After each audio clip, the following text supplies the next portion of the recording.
What day is it today? The 20th. Monday. So we got the mayor, Rusty,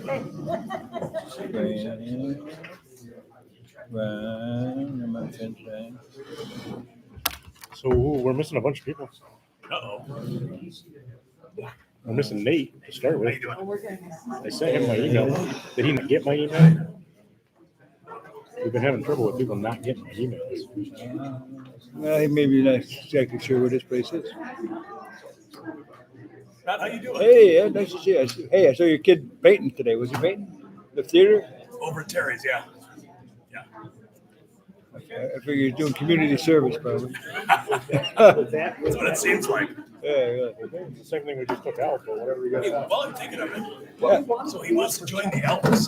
sure. Are you still a member? Yeah, me and Rusty and Sean, we're all members. Would you be a Fun reference stuff. partner? I'll be a reference, sure. All right, thank you. No, the whole thing. And yeah, I just don't have to go to the induction meeting because I've only been to like one. That's on poker night. I've been to one and it was mine. Yeah, that's it. And the guys were saying, "Hey, you got to write the goat. You got to do this." I go, "Oh, Jesus." It wasn't that bad. It was interesting. Laura, Yeah, and yeah, well, yeah, we got Now, Chuck. if he wants to join, he should. yeah, you should. Miss Laura and the lawyer. If the intent is to allow residential structures to be rebuilt, then it should Rod, be do you remember clarified. my grandfather, Dad? He was a secretary there probably when you joined. I'm thinking. If I know your dad's that too, right? Well, he's Jim. Yeah. Well, right. Was he executive director? Was he a exalted ruler? Exalted ruler, yeah. You can't build anything. I'm just trying to pay Short guy, white hair. Looked like me, but with big bushy eyebrows. I'm sure I knew him. Yeah. Yeah. I will look Wednesday on the board of past exalted rulers. I say, oh yeah, it stands out. Oh, yeah. So he's on the right-hand side. The intent of the He compensatory was storage provision is to exalted mitigate ruler the in impact from increases in 1933. demand, Oh, okay. which is not. He was which is 28 why years we old want at the that time. in, because if we take it He out was of the youngest exalted ruler that they'd had until, So we wanted so that we could And check it the rules says out. well, he might even later still it be says the to youngest clarify exalted ruler. about the So exemption. Zach was pretty young, but no, he's not I that think young. Zach was in his And it 30s. says if the village So, decides not to include the provision, the local flood damage prevention law would still meet both state and federal standards. Which is what they told us before. yeah, I went to the movies the other day. I gotta get with Terry. I want to paint the inside a little bit. Needs a little spiffing up, on the house. So all they want is that in there. Just clean up the lobby and take me and a couple guys. As long as you guys understand, we put that. Well, you know, in there. I don't know, do you know Ed Forbes? I mean, you can't Oh, build yeah, anything at yeah. all, ever. So Ed did all that, In the flood. the gold leaf Well, work it's wrong. You in can't build the anything. new If you plaster build, work if in the you put lobby. Yeah. dirt He in had some of that come you down. can't put That's No, the That's foundation down to stuff. 2 years old at this point. Yeah, we All you I- That's have when is they foundation. did that. I painted the whole inside. Me and back when McGavin was alive, build a cellar, that's- we painted the whole That inside. blue color? We did. That's Yeah. what Terry had buckets of. Yeah, exactly. And to get the She top, used the I went and garage. got the Boys Club's biggest step ladder. They had like a 25-foot step Yeah. ladder. Take We a still one couldn't car reach the garage top. and two car So garage, you then gotta do Terry the and Chris, they devised we put a whole- conduit, You're only pouring a a slab. sprayer down through a conduit, bent it, so when I pulled the trigger, made the whole thing come down. That's pretty ingenious. Yeah, it was good. We Well, that's did. Terry though. Terry is ingenious. Yeah, it was nice working on those Yeah. guys. Yeah, we did that. And one thing still bugs me today, around those big speakers on the side, we did some half trim. Terry says, now you don't have to worry about that because I'm going to put a big cloth over that. And he never did. He never did. My wife always says, you did a half-ass Well, job. that was 30 years ago, right? Oh, 30 some years ago. probably, no, how old was my kid? Yeah, 40. He's Yeah. 40. Yeah. And we did the outside too. I had my 40-foot wooden ladder Yeah. on the back of a pickup truck, that's because we could barely reach it. I don't think I would do that today.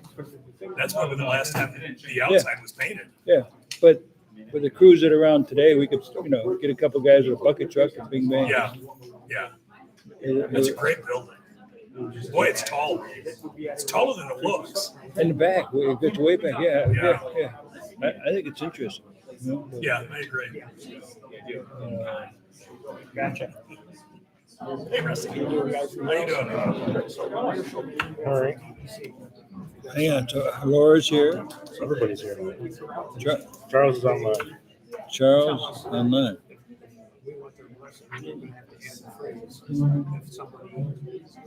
Yeah, me, Looks like both.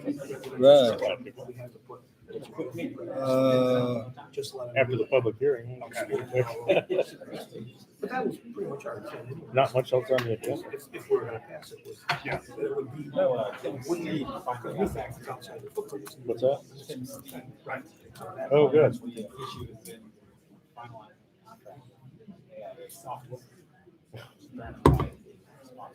Okay.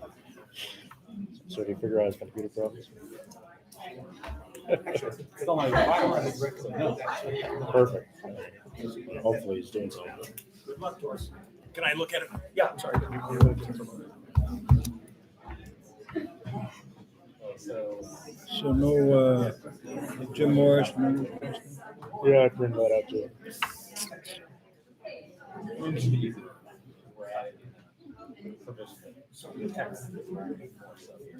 That's true. Should be all known.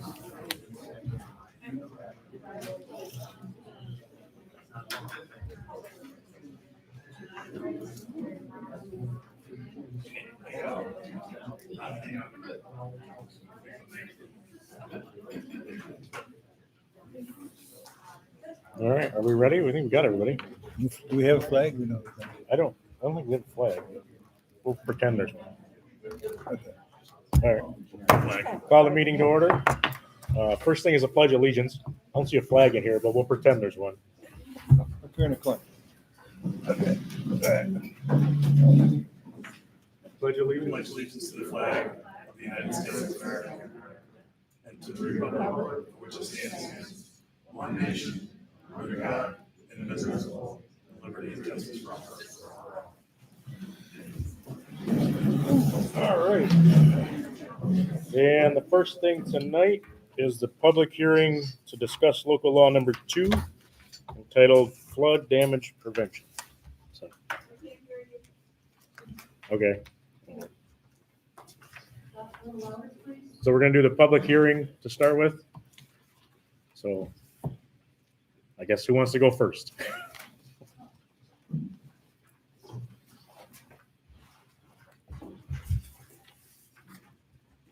I'll go. Okay. So I haven't been to one of these meetings in a while, and I'm not all understanding of what's being We need to know. Roger. discussed. I'm Roger Kachu. I guess I should stand up. I own First Tioga Realty and Arcade Vessel Development. So I was gonna say my piece and then climb out the window quickly if that works. Works for us. So I'd like to see it go forward. And I don't know like some of the details, but for me, what I see is if you don't do this now, it's never gonna get done. And I'll tell you why. You've got about 20,000 square feet of houses that are on Liberty and Temple Street there.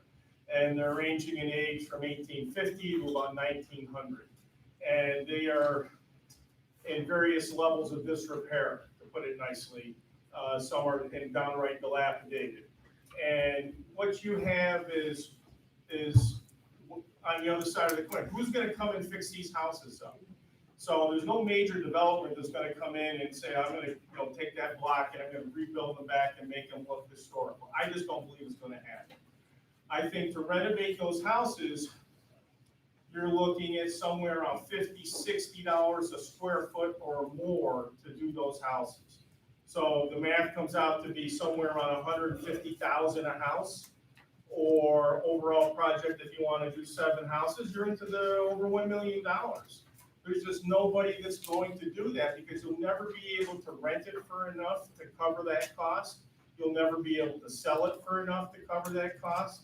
So those houses will sit there and continue degrading down to nothing. We're like Cuba. We're driving around in the same 57 Chevys and fixing them up and hoping for the best. And these houses just aren't going to come back. And I can tell you from experience, I've been buying houses and either renovating them for flipping or remodeling for almost 30 years now. And when you get into these type of properties, there's a scare factor in there that when you open up walls, you don't know what you're gonna get. And as best as you can budget it, you're still looking at the unforeseen. So I don't think anything's gonna come in and replace these houses except a project that's sweeping in scope like this. I think it's gotta, somebody's gotta come in with a big hand and do the best they can on what the laws of the land are, do it as safe as possible, and do as much as they can with state-of-the-art flood abatement systems, flow through basements, elevate where they can, divert water where they can. We are in an area that's, we're gonna get whacked every once in a while, and you can't always tell what the seriousness of the whacking is. Part of the trade-off of living near Owego, the beauty of the water is you're gonna get whacked once in a while. I can tell you I've done some real estate in Cannes, France, and the big secret there is everybody gets whacked with water in the basements.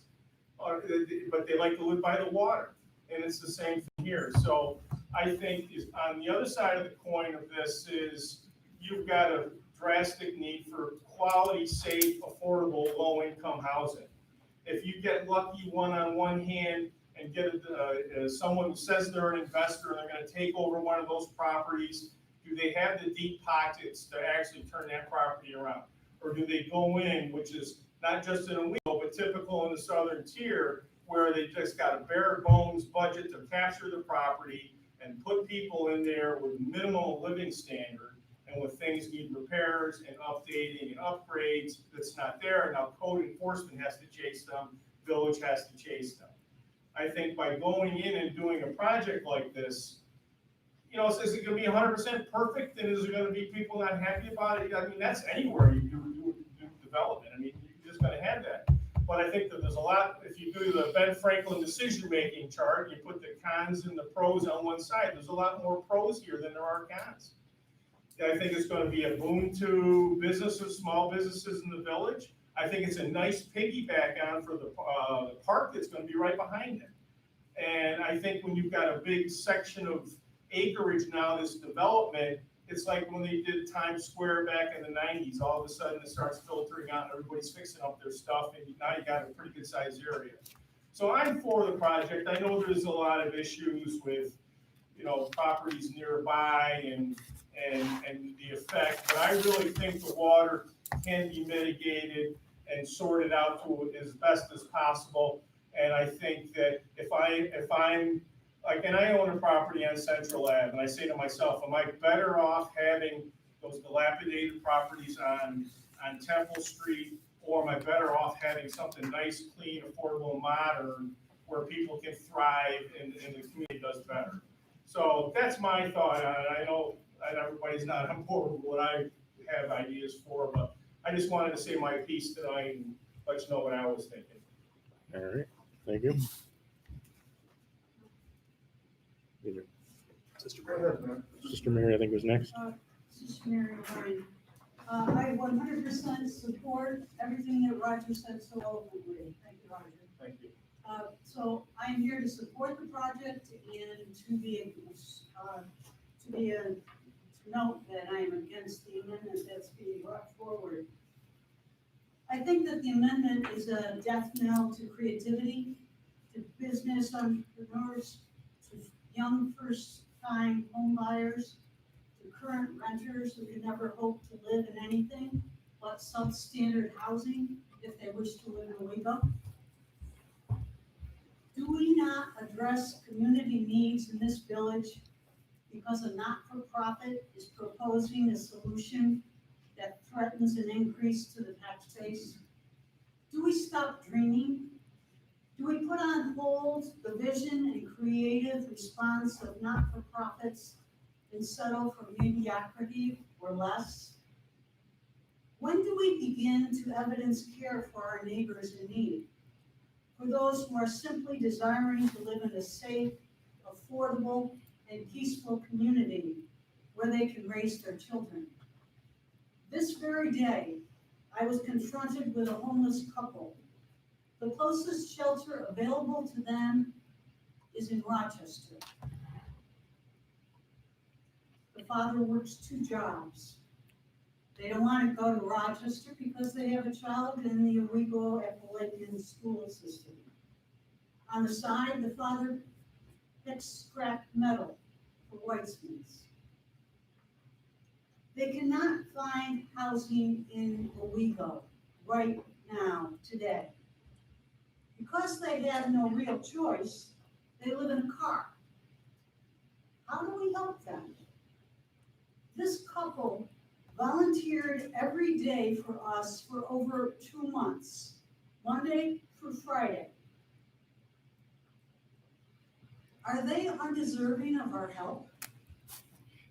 Do we close off a pathway to opportunity for them? The decision is before you tonight. When you vote yea or nay. Thank you for your consideration. Thank you. Good. I want to you're a lady. So, I completely agree that that family should have a home. But consider, this scenario. You've now put that family in a home in a 100-year floodplain, and you have put a poor person in a house that is maybe 3 feet underwater. So now, that poor person who desperately needs a home, but they need a home that's not in a 100-year floodplain where we have flood code that says that's not where we build and we do not take advantage of vulnerable people. Those people need homes. They need homes that are safe. They need homes that aren't going to flood. And the worst thing you could do is put all of these people in the floodplain and some big storm comes, sits over Owego again, and now all of these people are flooded out. And how has that been a service to them? Because a bad location, a really, really bad location was picked to house vulnerable people. It is not, this is what happens in life. The vulnerable people land in the worst place. This is the place where the vulnerable people are more vulnerable. And we owe it not to put them in that vulnerable place and to put them on higher ground, but to correct some things. The whole point of this code is to actually exempt a homeowner who just wants to fill their basement. So with all due respect, it's to protect an existing homeowner's ability to elevate and mitigate their house with no potential negative recourse. That's the whole point. The initial code said you must have compensatory storage. You have to bring in as much earth, or you have to take out as much earth as you brought in. So I want to protect my house. I want to fill in my basement. That would mean I have to remove the mass of my basement, that equivalent volume from my property. That could really be a problem. This code was deleted from the code because they wanted to not put that restriction on the small homeowner. So the proposal before you tonight is actually to bring the code back that says to that small homeowner, you don't have to worry about it. You're allowed to protect your home, but we're not gonna let big business and big projects come and threaten everybody else around. Because when they do that, they have to bring in a lot of earth. Where's that water gonna go? It's gonna go somewhere else in the floodplain. So you have to consider that. There is no plan that's been shown to show how much earth is being brought in, what the impact is, and how it's gonna impact neighbors. There's another huge point. Risk rating 2.0 is changing flood insurance. It's going into effect on October 1st. Current flood insurance, it just depends on what flood zone you're in and base flood elevation. This new flood insurance is going to rate every house individually according to their risk. National Flood Insurance Program is $20 billion in debt. Risk rating 2.0 is coming in to alleviate that debt. That means anybody, a lot of people, a lot more people are going to be paying flood insurance, and they're gonna be paying a lot more than they do now. So one of the best things, I just went to a webinar from FEMA, and they talked about flood insurance, and they showed $1,200 is the policy, community rating system, minus 300. I talked about this when this legislation came up the first time. Owego must prioritize being in the community rating system because under risk rating 2.0, it is more important than ever. And it's not just the special flood zone area, it's anybody who under risk rating 2.0 that is gonna be deemed that they need flood insurance would be eligible to get the discount in flood insurance under risk rating 2.0. So to work on one little block of the village, what you're giving up is the flood insurance policy premiums of everybody else. Municipal, residential, everybody. And that's a really big price to pay. And I don't think that it should be paid. And I have worked very closely with FEMA. I volunteered in Public Works. We have cleared all but one obstacle to getting in the community rating system. I have worked very closely with FEMA. FEMA is 100% on our side. They want it to go. And we're really close. The hardest thing about the community rating system is getting in, kind of like Harvard. And we have done the vast majority of that work. I spent countless hours last fall. Ron Schmidt from the town of Owego helped. Scott Phelps, who was code enforcement, helped. And the vast majority of that work is done.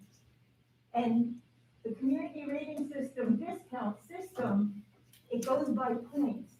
And if you take compensatory storage out, you're giving up, 3% right there of your flood insurance cost. So there's it's a point system, and there's many points. Compensatory storage gives you points in the community rating system. Our flood insurance is gonna go up dramatically, and we can't afford to give that up. Thank you. Okay. Can I pause for 1 second and ask Maureen if there's an extension cord around here? I forgot to plug my computer in.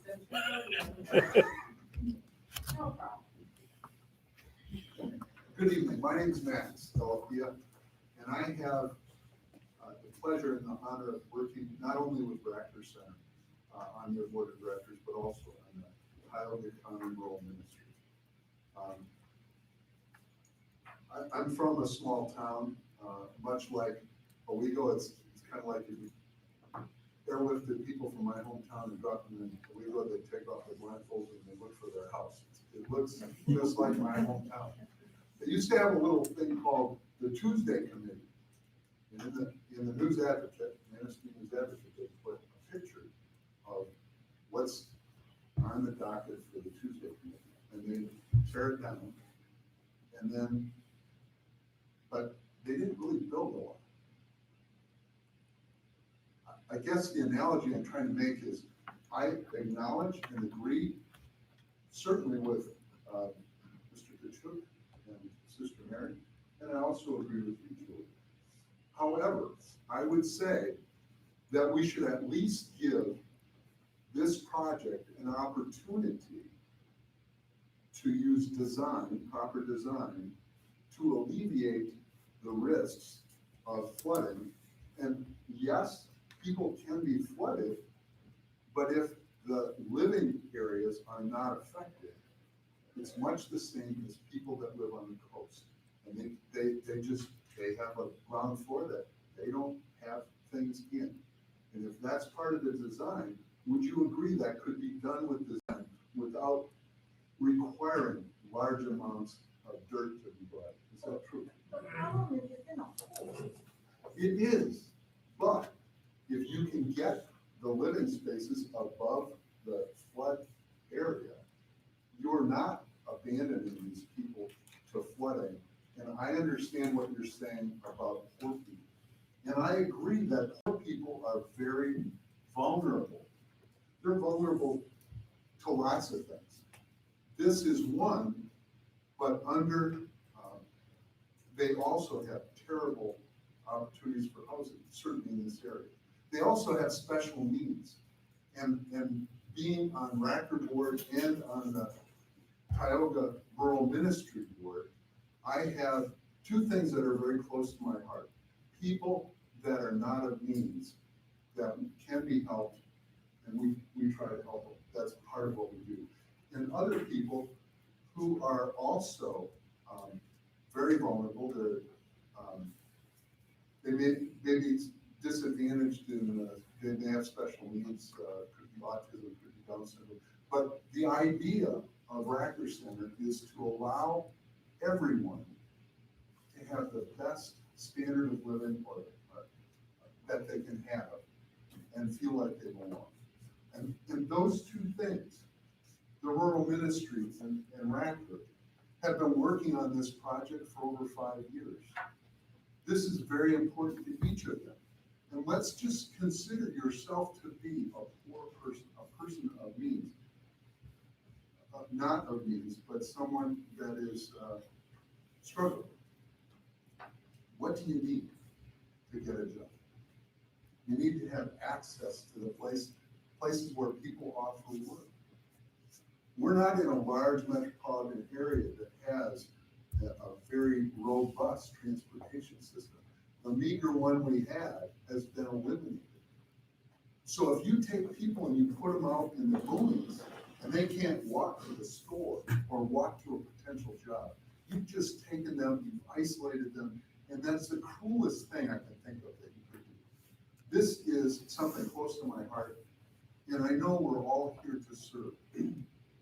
But we have to be very careful about the second, third, and fourth order consequences of what we do, say, and legislate. And I would say, I favor this going forward. Allow them to use design, intelligent design, not the way they use it, to make this as good as it can be for the people who need it, for this village, and for people that have really dire needs. And I thank you for your consideration and the opportunity to speak. Yeah, go ahead. I'd like to say something. I'm a lifetime resident of Owego, and I've lived in the floodplain. I was on Armstrong, only the Tudor, so I've been flooded 3 times, but certainly the 5.5 feet on the main floor of my Tudor home on Armstrong was the top. I want to talk about a personal story that I think reflects what Sister Mary is talking about and what Max is talking about. I'm also on the RACR board, and I've been involved with Catholic Charities, and I'm also on the Democratic Committee. But this is a personal story, and it's real time right now. My daughter and grandchildren became basically homeless because of a divorce. They could no longer stay in their house. And all I wanted to do was to get them here to Owego, where we could provide some support and they could go to our wonderful school district. We're talking August, we're talking right now, this is when this was happening. Because they had no resources, but because we had resources, since there was nothing rentable, my husband and I, we bought a house for them in the flats, and it is in the floodplain.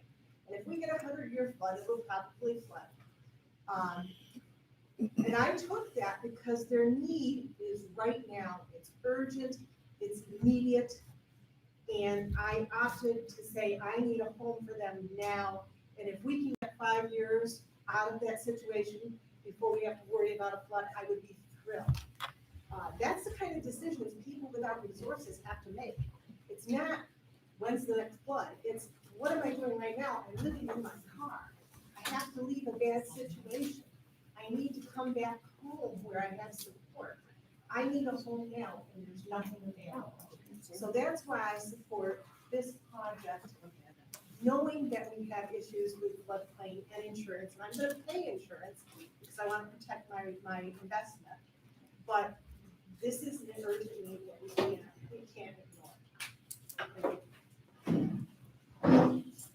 Hi, everyone. My my name is Emily Vanscoy, and I'm the secretary of REAP, working in the community with economic development. And I just wanted to speak up a little bit for some of our younger members of the community. This sort of project gave me so much hope when I heard about it. And I want to reassure those of you who are worried about floods that the young people who are going to be buying homes or are struggling and need affordable housing, we know that this is an issue. We know that this is in our future, and we still want projects like this to go forward. We still want the immediate need of our community to be served. And I just want people to know that having an apartment complex in your town is not a bad thing. I've lived in many urban areas, and I've had wonderful communities with apartment dwellers, with transient people, students, and other people who are not looking to live forever in the community that they're living in at that moment. It's still possible to have a wonderful neighborhood full of love and support and just community efforts to better ourselves and each other. And so I agree with everything that has been said, and it would really be my pleasure to see this project go forward and see it 10 years from now succeeding. Thank you.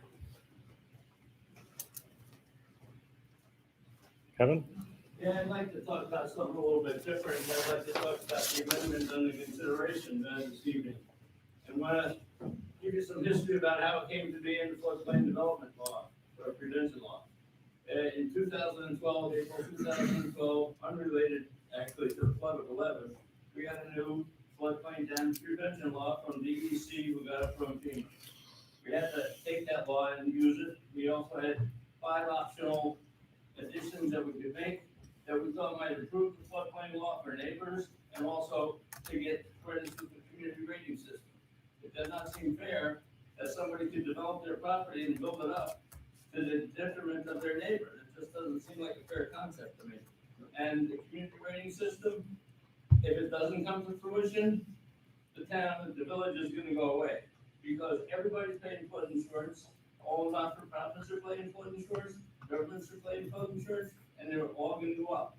They'll be diminished minusculely actually by the CRS. But if that doesn't happen, I don't see a future for the village. Thank you. Okay. Anything else? Sarah? Can I ask maybe a simple question? For this local law number 2, can you just explain in layman's terms what this is entailing? Sure. So what it means, basically, and the lawyer will correct me if I'm wrong, is that if you build any new construction in the floodplain, whatever mass you add, you have to take out of that same. Speak up. Can't hear you. I guess I'm closer, I don't know. Whatever mass you add in the floodplain, you would have to take out of the floodplain within that same piece of property or an adjacent piece of property. So you can't take it out down the street, you gotta take it out of your own yard.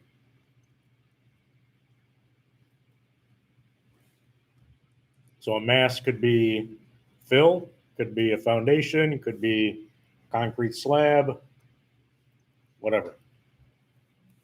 So, okay, so you're basically saying anything you put in, you have to take out. Right.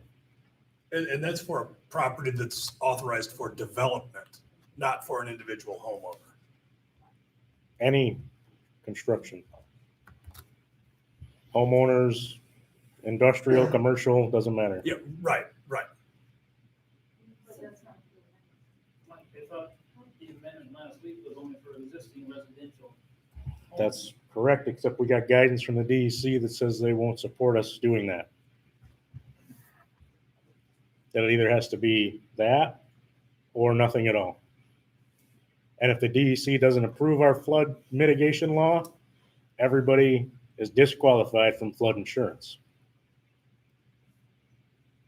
So any new construction, anything you take out, or anything that you put, you have to displace, and that would be for residential and commercial new construction. Everything. Oh. The example that they used in the email back to us when they reviewed our law, that amendment that we sent them, was if you take a 1-car garage and turn it into a 2-car garage, you have to do that. If you put a shed on your land that's in the floodplain, there's mass, so you just add it. You have to dig a little hole somewhere. So that would be, obviously, the entire village of Owego. 90 whatever percent of it, yes. Right, okay. And so my second follow-up question is, what was the objective in proposing this? Like, it sounded like maybe in regards to community ratings for flooding, is that where this was coming from? Yeah, so obviously it gets us points in that system. There's other ways to get points in that system too. And obviously it does protect development in a floodplain. So, I mean, it better, Protected, yeah. well, it protects damages from future floods. So the thought logic is by displacing land, you're going to somehow prevent, like in 2011, massive flooding on a grand scale. Because I made my 1-car garage a 2-car garage, and then I had to dig a small pond in the parcel of my property. And that somehow is gonna save my neighbors from flooding? I don't know. The idea is that you're not making it any worse for your neighbors. So the idea is if a flood is happening, there's a certain volume of water that is going to be passing through. If you had a 2-car garage where there was a 1-car garage, you have made potentially, you've displaced some of the water that would have gone through your new 2-car garage onto a neighboring property. By digging out some compensatory storage or excavation, the water that would have gone through your 2-car garage will hopefully, because it's on the same property, go into the newly dug out area, not making it worse for a neighbor. So it's not going to necessarily stop a major flooding event. It's meant to make it so your neighbors aren't impacted by your building of a 2-car garage. Mike, can I make a comment? Sure. It's just like over here at the elementary school. That dig out those areas and put in gravel so that when there is excess water, it goes in there instead of in the building. So what you're That's what saying he's is that talking there about. are mitigation practices that can address these types of Right. situations. Just like our new municipal building. We had to raise it above the level where flood happened in order to build it. We had to be up off the ground. Yeah, so that building, we are digging a little pond over there. We're doing what we said. So may I ask, this 30-unit building, which is the first time, oh, I'm sorry, Steve Jackson, 70 living, this is my backyard. Yep. My backyard, right? Yep. So you'll hear me just sitting down. I don't want to be Because I'm starting to get like irritated because I live, so first of all, when we talk about low-income housing folks, come spend a weekend at my house and you'll see what low-income housing is like in Owego, New York. I put up with these people, and I don't care. I hear the story, Sister Mary. I have a heart as big as my heart is. That's how big my heart is. But when you start cramming low-income people in these units, you are going to create a mess in my backyard that I already watched with empty buildings, but 2 units for over 2 years. That's just one side note. Keep that in mind. All right, can you hear the passion and the frustration? Because I'm tired, very tired. Dealt with it all weekend. When you look at these units going in, with my understanding, and by the way, I want these buildings taken down. I don't even know what's growing out of the second floor of one of them. Go drive by, the garbage has been sitting on that street since June. It is a freaking slum. And I pay damn good taxes, and I take care of my property, big blue house, the big blue dumpster on the corner, go take a look at it. But my taxes don't go down because of that crap. So anyways, that's another story for another day. What are we here for? We're here talking about what are these units going to do for our community. I'm hoping they do bring in really great families to my backyard. But I'm not hearing that. I'm hearing we're bringing in low-income people. So when you pack low income and low income and low, where are they coming from, number one? Where's the money coming from that they're going to have to spend in our community? And Who's going to police them? Where's the traffic going to go on my one-way street that we can't even get cars down when there's church in service on Wednesdays and Sundays? And where is the water going to go when it was 4 inches from my first floor that had never flooded since the house was built in 1860? Never flooded. Corroborated by the woman who lived across the street, born there 90 years before. Never went past Elton Street. It went 150 feet beyond. So where is that, what's going to happen to all of that area that you are now going to put something in? And what's, heaven forbid, when those people down below me had 6 feet of water in their first floor, it's going to be 8 feet now. Because that's what I'm hearing. That's what I'm hearing. So my points, my talking points are this. What are you going to do with that 30-unit building? How many people is that, right? Is it 4 people per unit? You do the math. I'm not very good. Add that up for me, please. It's a few, and we can't even handle the 3 or 4 people that are still in the buildings that are rotting away.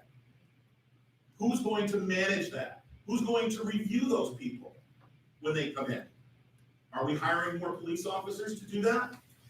When we have a Friday, Saturday night shift that ends at 11?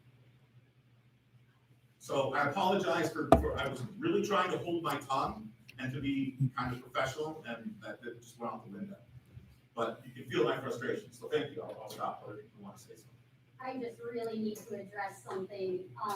It is utterly embarrassing to think that low-income people are the issue.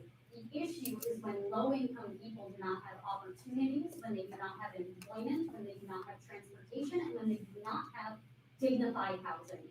And that is when you see rising crime rates. That is when you see disruption to neighborhoods.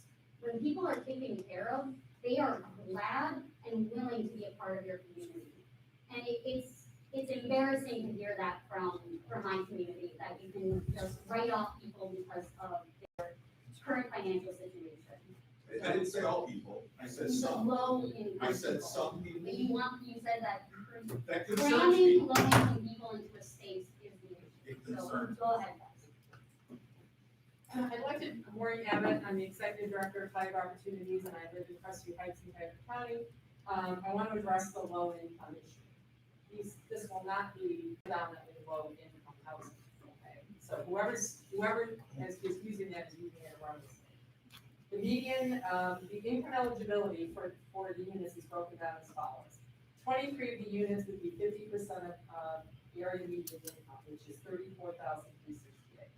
18 of those units would be 60% of the area median income, $41,000, and 5 units would be 90% of the area median income, or $61,850. That's the eligibility requirements of who would be going in. These are individuals, young families who are looking for a place to work or a place to live while they go to work. And I just want to say that I feel in my heart that this is a misguided attempt to block the new development of these low-income people. This is what this is about. And I believe that in an area, to block a development in an area of the village with, as you aptly described, rundown, unsafe, criminal activity housing that is causing all kinds of problems. This development would benefit the residents of this village. It would benefit the village as a whole in regards to bringing in new business. It would spur further economic development and business development coming into the village. The population of Owego has declined almost 7% in the last 10 years. And the average median age is 46.7. So you've got a population getting older, people moving out, and this type of thinking is going to really, stop any kind of influx of young families coming in. So I implore you to rethink this. I understand the flood issue, but we're mixing the flood issue up with other things, and I don't want that to be lost in this discussion. Brian or? So we'll respond. Ralph Ralph Kelsey from chair of the land bank. And And I guess I'm really confused about this evening here again. I thought it was beginning as a hearing in regards to the flood issue, which was a challenge to me. I've been working on this, I'm not of the village, I'm of the town of it. But I've been working on this myself, probably for 4 or 5 years. I was an advocate of the original housing study that was done in regards to the needs of housing in this community. I can't help but think that at the time we were putting this together, it was to assist the village, to assist other parts of the county in coming up with resolutions that might, that we would try to move forward with that would better the people of Cuyahoga County. I look at this and I think about the flooding and I think about all the discussions. It's like those of us that have been working on this project are completely ignorant or stupid or don't understand the flooding issues. Because we rely upon the DEC and others to advise and direct and guide. And we aren't doing these things on our own. This isn't a profit organization that's looking to do this project. They're a non-profit organization. I asked the village trustees, as well as most of you in this room, how many of you have visited any of the Ithaca housing projects? How many? I did too. I'm going to share with you that I went to Watkins Glen. I went with a little apprehension, but I went there and was highly impressed. It was a mixed community. It was a community that was put together by the people that had concerns within that village. It was through the DRI, which you folks are all about as well. So I'm just completely baffled about all the time and the effort, the human resources, the money, the exercises so many of us have gone through, whether we've been on the IDA, the Economic Planning and Development, or the land bank. Good night, I better hang my head up. This is just unbelievable to me. Yes, there's many reasons for being concerned. Kevin's got them, everybody's got them. I've got them. But if you do nothing, you end up with nothing. So I'm just here challenged, I guess, this evening.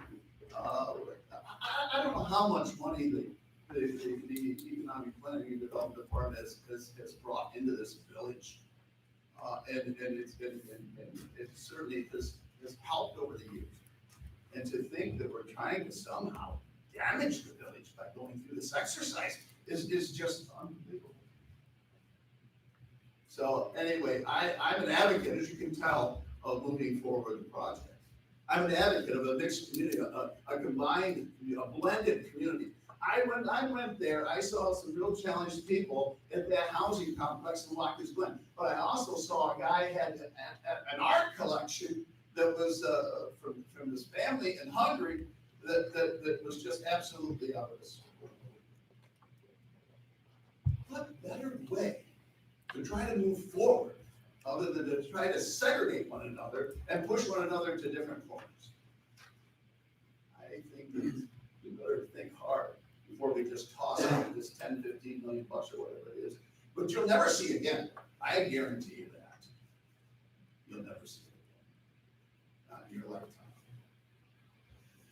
But I think you ought to think hard about what you're attempting to do here. Is it flooding? Is it low income? What is it? You need to really get your thoughts together and around that. Anyway, thank you. So I will say one thing about the confusion around the meeting. It is a public about the amendment to the local law, except the local law is being used to specifically block this project and any future development in the village. That's why I'm letting you guys talk about the project. Absolutely. I'd like to talk from a personal aspect. Sorry, but I do take offense to the low income part of that you brought up. I'm sorry, I'm Faye Bareham. I live in Kansas. I have a son who is 21 years old, who speaks with an iPad. He is very aware of everything around him. He wants to be a part of the community. He wants to be able to live on his own. But there's housing, it's so expensive. He's gonna have subsidies, he's gonna have things that help him pay for it. He's gonna also have somebody living with him who will help him on a day-to-day basis. He's gonna be going out into the community because he doesn't cook. So he's gonna spend money in our community here. He enjoys movies. He enjoys trains. There's so many things about Owego he loves. He can't drive. He can't come down here from Cantor. Most of his budget right now is spent on transportation. Without housing that's somewhat affordable, he's not gonna be able to do these things. He's not gonna be able to contribute what little bit he's allowed to contribute. Because he needs help, he needs a place to be that he can call his own.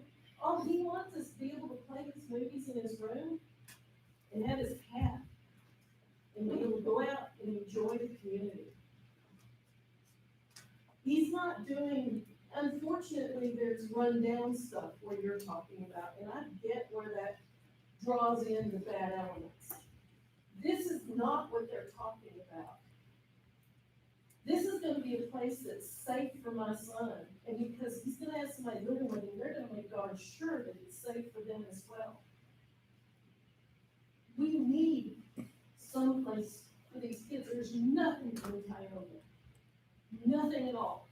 It's either we gotta go all the way to Ithaca, which is even more expensive, all the way over to Elmira or Watkins Glen or Binghamton.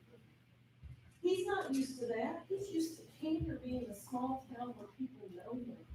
Owego is small enough where people will know him. He needs this housing. And I know I'm not the only parent, because I know of 3 others in the Cantor School District alone who would probably be his neighbors. And they are good people. Here, here.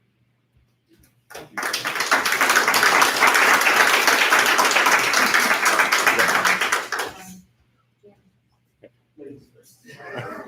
So my name is Jan Dyson, and I work for Rapper, but I also have a son who is born with cerebral palsy. He's 24 years old. He wants to get a job. He wants to contribute. He went to college and graduated with a 4-year degree in college. He can't find a job because he can't get himself there. There's no transportation in Tioga County to transport him.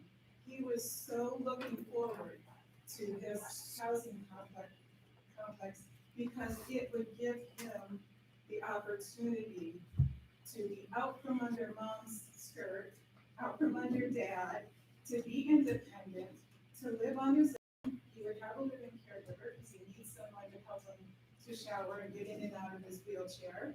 But he's very, very smart cognitively. He's a really decent young man, and he deserves an opportunity to be able to be in his community, to be where he can get to stores, where he can find a job, where he can be just like any one of us wants to be.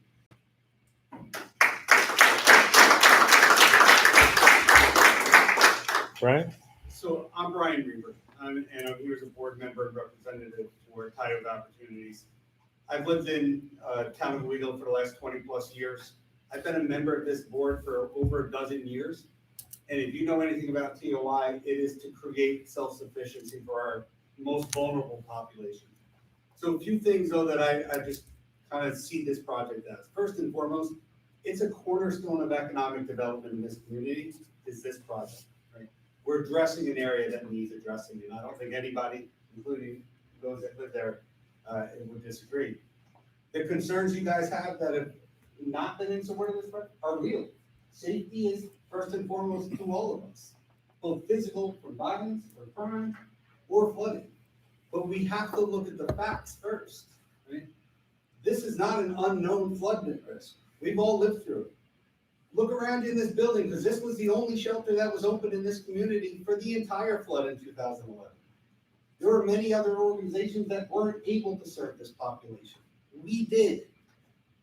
TOI is behind this project because it matters and because we're going to be here in another 60 years like we have been for the last 60. That's been my job as a board member for a dozen years. to make sure that it's sustainable, and we're here to take care of this community forever. Okay. Number two is a flood risk. We can design around this. We have to trust the engineers. I'm not an engineer. I'm a finance guy. I'm an executive at a financial services company. If I want to hire people, I look to communities that want to invest in their communities. Right? What better than a pillar not-for-profit putting, getting behind a project and making sure that we're investing in renovating and revitalizing areas of this village that need it. Right? Number two is look around at these businesses that are all struggling to just hire people. How many of you have talked to a plumber, an electrician, a carpenter, a retail business? They need employees. Well, employees need homes. And we don't have public transportation in this county. The seat is in the village. You need safe, affordable housing backed by entities that have been here for over half a century, right? That are gonna make sure that it is safe, it is clean, that your neighbors are good, upstanding people that when you call for help, they're there. We're not big investors who are coming in to make $1 million and run away and leave you with the baggage. Okay? There are fundamentals that we have to look at with this project, right? This structure will have no net gain to flood damage. It is engineered around it, okay? We can't say that about every project in the village, but these will be raised structures. It's gonna be built a foot above the level required by the DEC. Right? It's going to have flow-through structures underneath. There is not first floor housing to displace water. Right? Yes, there's a footprint. There's a compensatory storage for that footprint on the property. Talk to the engineers, be informed on the project. This is not something that's going to be, disastrous for the community in any way in that location. The other thing I would encourage the board specifically, think about the consequences of this action. What is the tone you are setting for anybody that wants to invest in this community if a community pillar for 60 years can't get a housing project done? If anybody wants to bring money here, are they going to look at it and say, well, what do the codes do? Or are they going to look at projects that pillars of the community couldn't get done?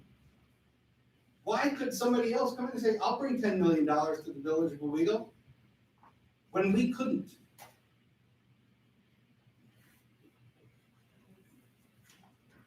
The other thing I would say is this population, vulnerable populations do end up in areas that oftentimes don't completely mitigate that. But prime real estate isn't exactly where we put affordable housing.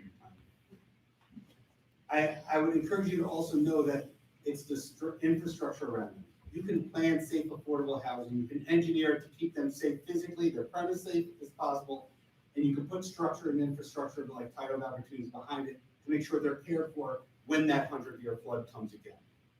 But this board, think about the tone, because to the gentleman's point about you'll not see this in your lifetime, I don't think that's a bluff.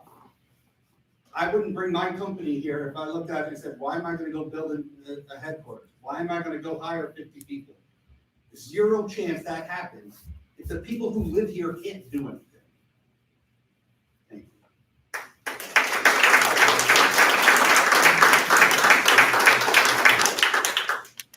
you. My name is Pat Kaluli. I'm a special ed teacher in Candor, and I'm also camp director for Lions Camp Badger in Spencer. I work with a lot of families who have adult children with special needs, and I can tell you there is such a need for housing. I hear it over and over again. Housing, employment, opportunities. We don't have public transportation. They really have to be somewhere where they have close access. And just a fact that I'd like to share, in the last 10 years, the students that I've had, 0% are employed. 0. They, 100% are living at home. Not necessarily because they want to, but because they have to. There isn't housing. So, thank you. Joan Davis, just a quick personal comment. Only a few of you in this community know me, but to direct, and I realize that this is not a low-income housing project, but I would like to speak as somebody who spent half my childhood living in low-income housing projects. And guess what? I never heard anything, and obviously for those of you who know me, I certainly are not okay.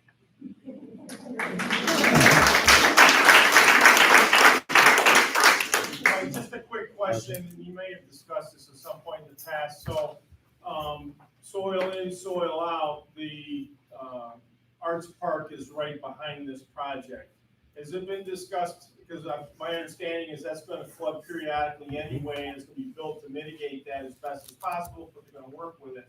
Why couldn't the level at the base of that be taken down 2 feet for the entire area? That's gonna scrape out several hundred, if not thousands of tons. You could probably go down 4 feet. And then what's being done on the foundation system for the apartments is gonna be state of the art anyway, and if there is a discrepancy on what soil needs to come out, take it out of that park, you got the bowl right there. That's a good idea. Hasn't been brought up. That's a good idea. Is there water underneath that? It's behind it, not really adjacent technically, but if we have the law, yeah.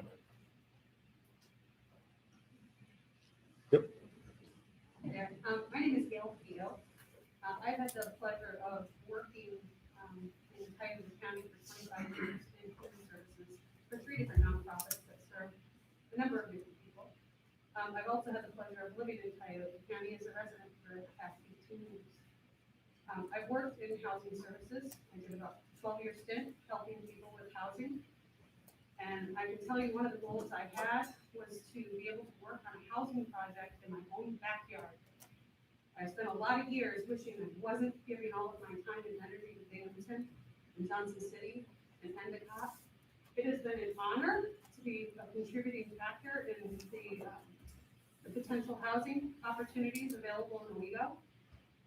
I am beyond excited because as someone that worked in housing for many years, I've been in, I could easily probably say about 30% of the rental units in this town. I can tell you it is time. It is time for an improvement. It is time for change. People deserve it.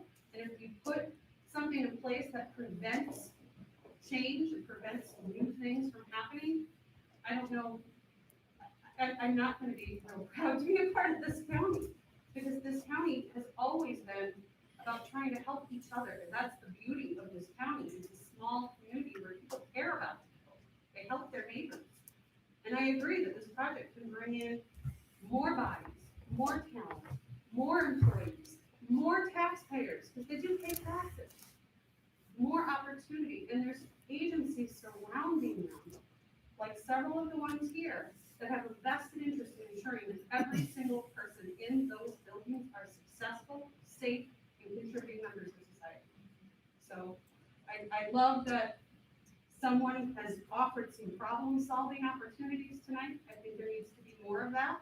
I think there absolutely could be a solution that I think will appease the majority. So thank you for bringing a solution, possible solution to the table, and thank you for taking the time to listen to the residents of this community and their concerns. Anybody else for the? I have the last comment. Okay. So Or you with do, Jeff. this local law number 2, this was purposely brought up basically as a gatekeeping mechanism for this housing project. No, of course It wasn't. You can see it how you want to see it. That's how I see it. Okay. It was not. there when they designed this project in the first place. So this law existed previously? It did. We took it out. Not verbatim. Correct. The DEC and FEMA emailed us, suggested that we take it out. Was that 2012? 2021. 21. Local law number 1. So FEMA said, take out the law. Correct. It was over restraining and limited all development in the village. And without that paragraph in there, we still meet all state and federal regulations under the flood mitigation law. So this We didn't ask them to do that. That just is something they told us to do. So this was removed and then you're looking to add it back in, is that my understanding? Correct. Because, I wasn't here last meeting because I was on quarantine because my kid had COVID. I don't know. Well, so Rusty is the progenitor of the law. Maybe he can tell us why he wants it added in. I agree, Rusty, let's hear from you. You may hear from me later, but this is a public hearing about a local law, and it's gone all over the place, and I'm more than happy to speak later, but it's not a community back and forth session. Well, we could close the Well, public meeting. elections for public mayor hearing. are in March, Rusty. What's that? Election for mayor is in March. And? Go for it. Well, You're there, I'm not gonna. Rusty's right. The board does not comment until the public is finished. That's the way That's the. okay. Well, I think we still had a comment on the floor. I'm sorry. Well, can you answer my question? I mean, this is directed to the board, so this is my comment is, can you answer the question of why was this proposed in the first place? I don't know. Hopefully Rusty will answer you later. There's no, okay. Either So my Jeff name is or. Grace Foster Clear. I'm here as a representative of TIB Opportunities. I just want to say this amendment specifically, everything else aside, is bad politics. If you want development in this community that badly needs it, this is not going to do it. I have worked in government. I have seen opportunities come and go. If you do this, no developer is going to come here. They're going to walk right over the mountain, like they already do. And this is badly needed in this community. This is our chance. I came in here to do planning and development. This is what I do. This is what I've dedicated my life to. I've worked with FEMA and CRS and DEC and Army Corps of Engineers. This is not good politics for flood mitigation. This is not how you mitigate flood risk. This is going to do more damage than good to your community and to your jobs to be best for this community. And move forward with this. You're not doing the best.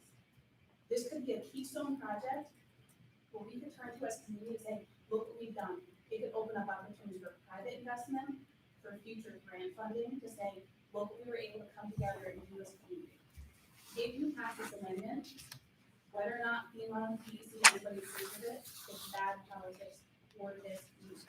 And I think the showing of people here has proven that to you tonight. And anyone who thinks otherwise is very foolish with themselves.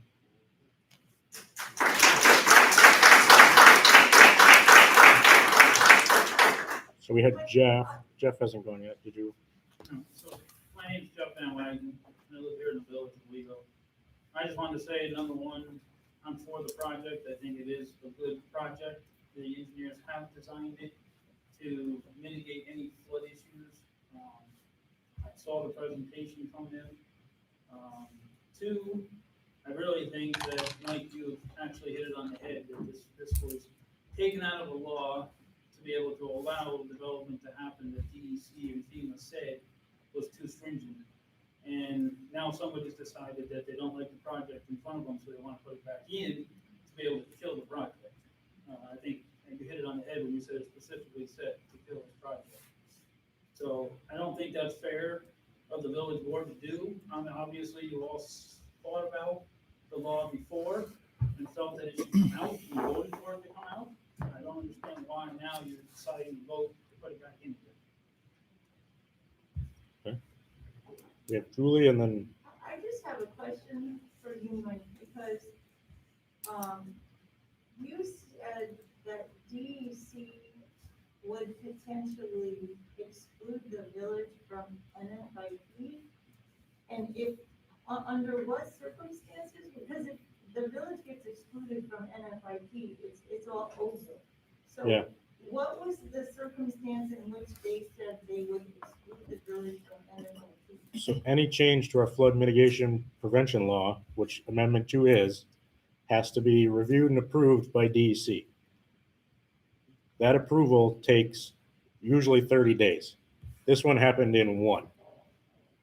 Had we not sent it to them Friday, and they approved today with a tweak that basically puts the same thing we had in back in, they would have the right to reject our law, and have we not rescinded it, it would exclude everybody from NFIP. It would disqualify us. But what I'm just trying to understand is if the new law, so it's a procedural issue. Right. It's not a impacting flood mitigation. No, yeah, it's just, they have to approve our laws. And they had not seen amendment number 2 until Friday. Okay, so it's not the substance of the law, it's procedural. I want They to did say change the substance of it. They added a sentence to it, a couple They words. wanted to make it more like the old law. So Correct. it was more protective of the flood. I think that this gentleman's solution to go to the park and re-engineer the park was a great solution. The whole point, I have no objection to housing. My objection is to making the risk of flooding worse for everybody in the village. If the elementary school didn't do what they did, a hydraulic survey said they would have flooded the high school. So if you can find creative solutions and if, instead of contiguous, it can be within a small radius, but if you can still protect everybody who lives here by saying you can't just keep adding mass to this floodplain, I think that's a fantastic compromise, because the whole point is we want everybody to be safer and we want everybody to more be able to afford to live in this community. So if we can find a way to strengthen our code so that we protect everybody who lives here and still allow progress to happen, why wouldn't we do that? I think it was a fabulous suggestion, and let's find a way to keep our flood code strong, get us in the community rating system, and allow things to happen that should happen and development to happen. I don't think we have to make it in either or, let's make it in all.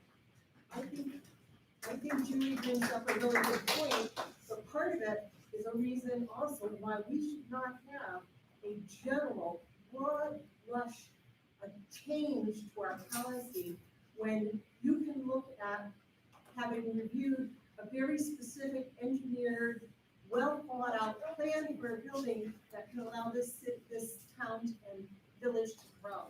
Broad brushstrokes don't work. All they do is become impediments, and I think that's where we have common ground. Individualized plans that are reviewed and looked at and evaluated is the way we should be doing this, not in cut and dry.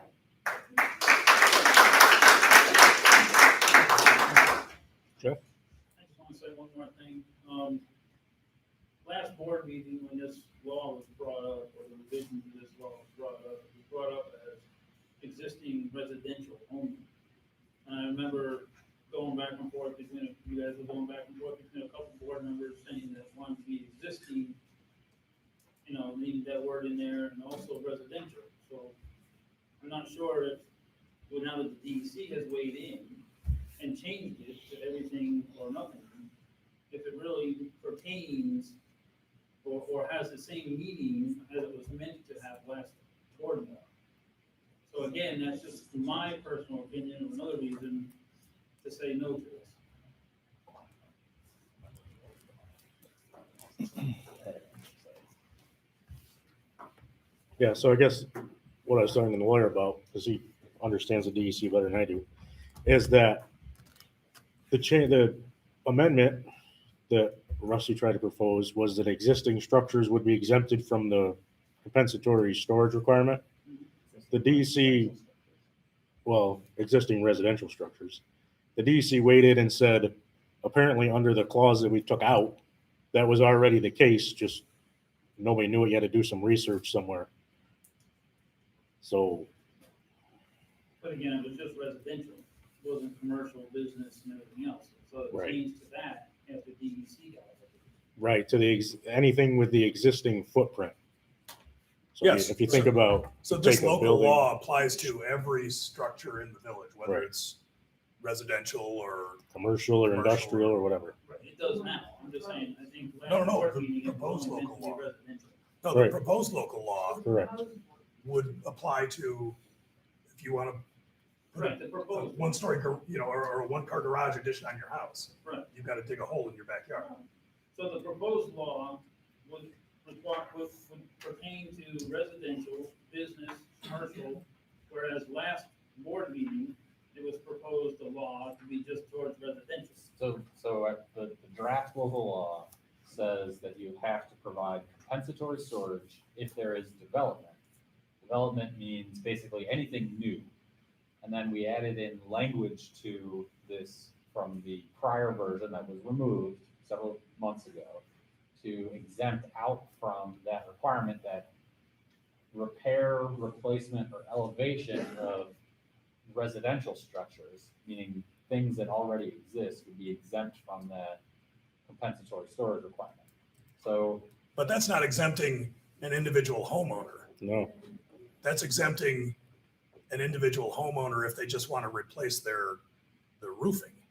or if their one-car garage got burned down, And they want to put it back up. They could replace that one-car garage. If they want to replace their, do something new to their porch, fix their porch up, and they need a building permit, they wouldn't, this made it very clear that they didn't need to provide compensatory storage. Right. The law was Yeah, it wasn't arguably clear, silent, yeah. it wasn't clear, and I believe that code enforcement had been arguably interpreting it that this needed to be provided compensatory storage. DEC has now clarified that under the prior compensatory storage language, repair, replacement, and elevation of existing structures in the same footprint did not require compensatory storage. So, does this apply to all types of uses? Yes. It just made it really, we were trying to make it even clearer that existing residential structures in the same footprint didn't need to provide that. So that was I think, that's what this law said, or says, this proposed law. Thank you for the clarification. And that's why, like when a lot of houses were raised in the village, like yours, Julie, you didn't have to do compensatory storage because, and FEMA actually funded a lot of that.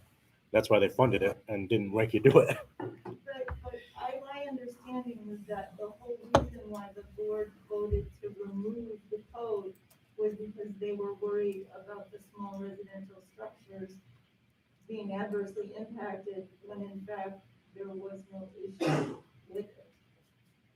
That was how it all went down.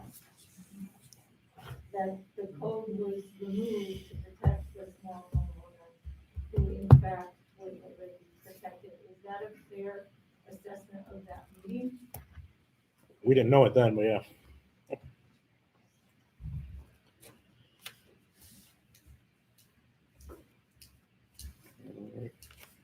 Anybody else? Public comment or public hearing? All right, we'll close the public hearing. 8:17. You can if you want. Okay. I'll try to explain this the best I can. In our code, and I don't know how many of you read that, there was a section that's been there for quite some time, which is for compensatory storage. And I'll read it to you, but it's as complicated as it is.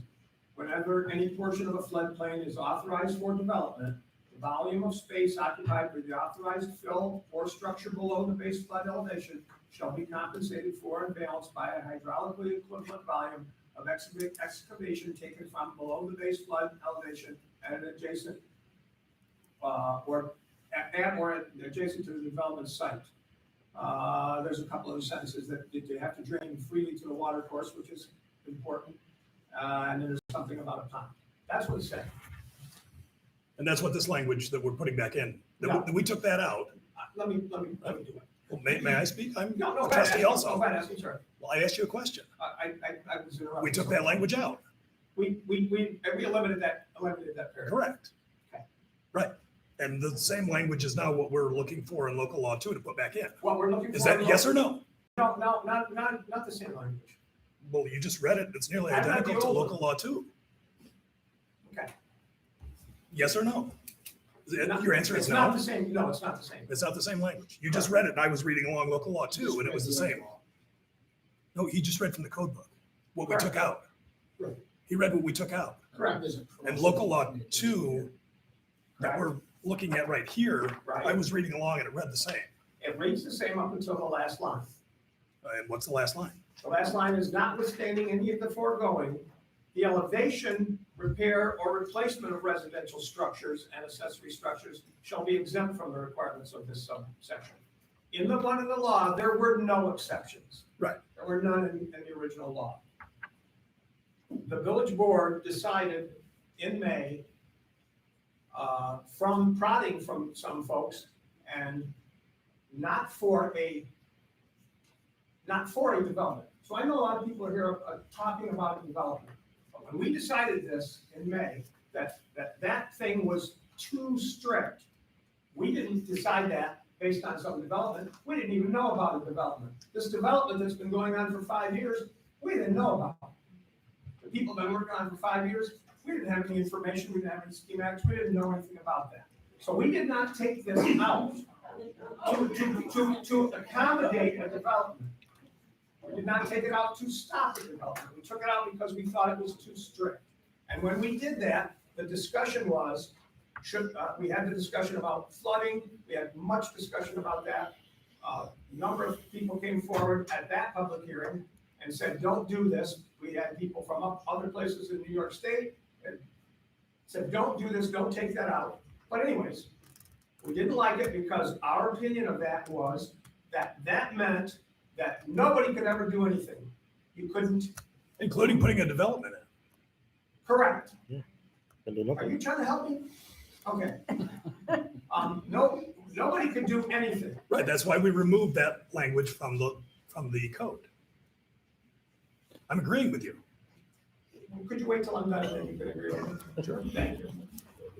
So, the discussion we had was, that's too strict. What do we want to do about this? Well, we were told that we had to take that out by FEMA or DEC. We didn't have to take that out. That was up to us. It was stricter than what the federal codes required, but we could have it in there. And I have the emails that recommend that we take it out. Right, We it was could, recommended. we could take it out. We could, because we didn't have to have it there if we didn't want it.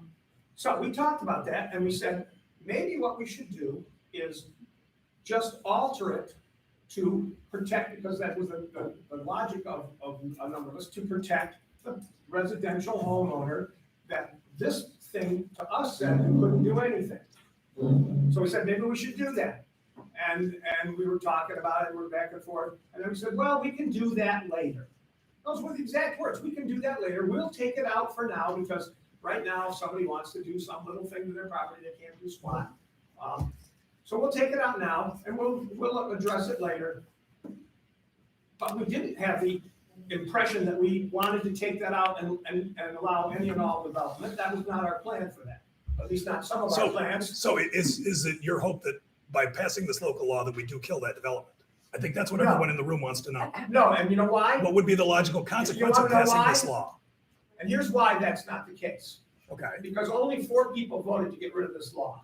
okay, Took 4 votes to get rid of this law. right. If I had known there was a development and wanted to kill a development, and that was my plan, Yeah, but you do know. I wouldn't. Come on.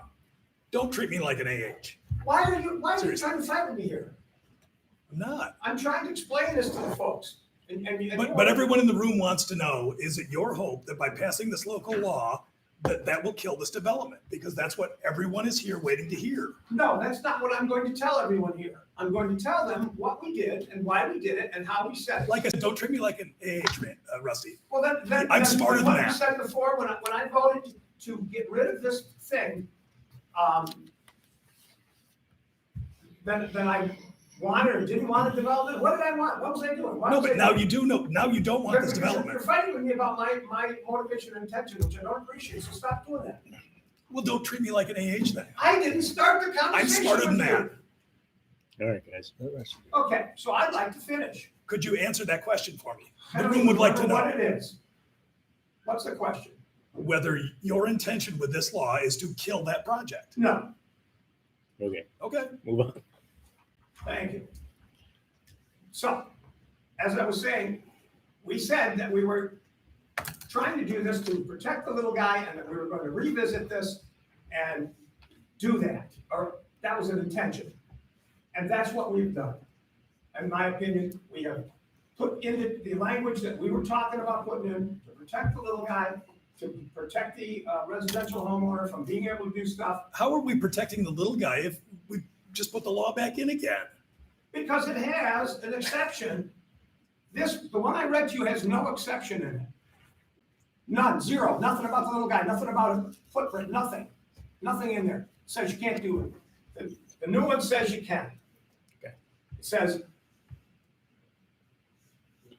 the elevation, repair, or replacement of residential structures will be exempt. So the new one says the thing that we thought about saying before. So I have a question. Shoot. Or If it's about me? yeah, well, since you brought the law about putting it back in. Correct. With the exemption. Yep. After receiving DEC's guidance, are you still in favor of putting it back in? Since that exemption apparently was always there, so we're really just we didn't know it was there. putting back in the same thing we took out. We didn't know it was there when we took it out. Well, then what's the, so if the exemption is there, what's the need for putting the law back in? Because the law no longer exists. There is no exemption, there's nothing now, there's no law. But the reason for removing the law was because we didn't believe that it had the exemption. So now that we know that it has the exemption, why do we need to put the law back in? Because there is no law with no exemption now. The law's gone. So if you knew it had the exemption, you would have The purpose voted for the against law was taking it out? about new development.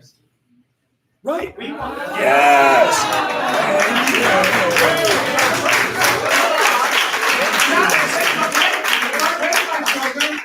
Not a particular development. That's right. About this development. That's convenient. That's right. The purpose of the law. All right. Elections are in March, was Ron. about new development and what kind of things we were going to do about, that's what the law says, that's what the law we had forever. We didn't intend to remove that necessarily, we've intended to protect the little guy. That was our intention. I keep saying that, So- now you want to change that intention. So my question to you, Rusty, Yes, ma'am. as mayor to trustee, Yes, ma'am. knowing this law prevents any development in the village, you still want to do this? I don't think it prevents any development in the village. Well, can we ask the You can't even development build a experts? fucking shed. That's already. Can we ask the development experts? Do we have anyone here from Team Tioga? We have everyone here from that. You can't build a garage. You can't build an addition on your existing house. Can we seek their guidance in what this would do to the plans for that, just as an example for that project, which you seem to have no idea or any, you don't want to do anything about that project, okay? I didn't want. Let's ask them their opinion on it. About that project with this law. Okay, that's fine. Again, I'm not that stupid. Don't treat me that way. May we ask Team Tioga what their opinion is of implementing this new law? We're the board, we're empowered to ask for input. Mr. Mayor, that's not my call. I don't get to decide that, son. So I'll let him ask him. Can we ask someone what their opinion is about what implementing this local law will do to this particular project? It would not only stop this particular development, it would curtail any other future development within the village. Okay. Thank you. Or the big guy or the small guy. Right, exactly. I would argue the people we're serving in this housing are the small guys. Yeah. I have many things to say. I don't want to get into this argument. In this. Do you have something you want to say? No. So we've had the public hearing. I have some comments. Rusty explained why. Well, I'd like to do, friends, ready to go. I would like to do one quick thing, if you don't mind, because I appreciate everybody coming. I appreciate all the input. Would anybody that's a resident of Owego raise their hand, please? The village. The village? The village of Owego, absolutely. The village of Owego. Sorry for the no, just interested. Village of Owego. Thank you. Okay.